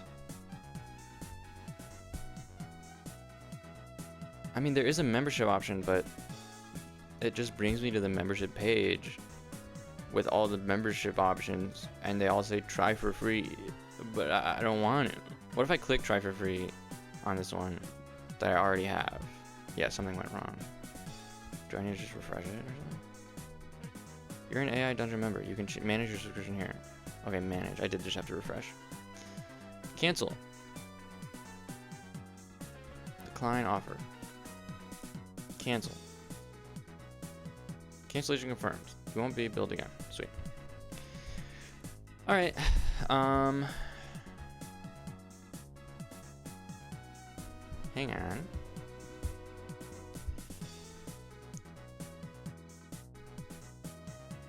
Hang on. Was that a good stream? Yes. Let's go. Let's go. Anyways. All right. Yeah, I don't know. I don't know when I'll stream again, and I don't know what I'll stream. I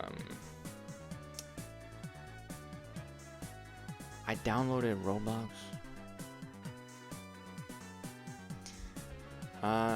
It's 9 o'clock. I was just thinking like, oh, maybe I'll play Roblox like right now, but I think I should probably call it.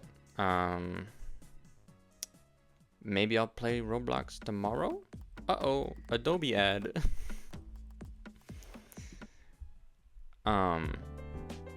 Yeah, I might play Roblox tomorrow. Play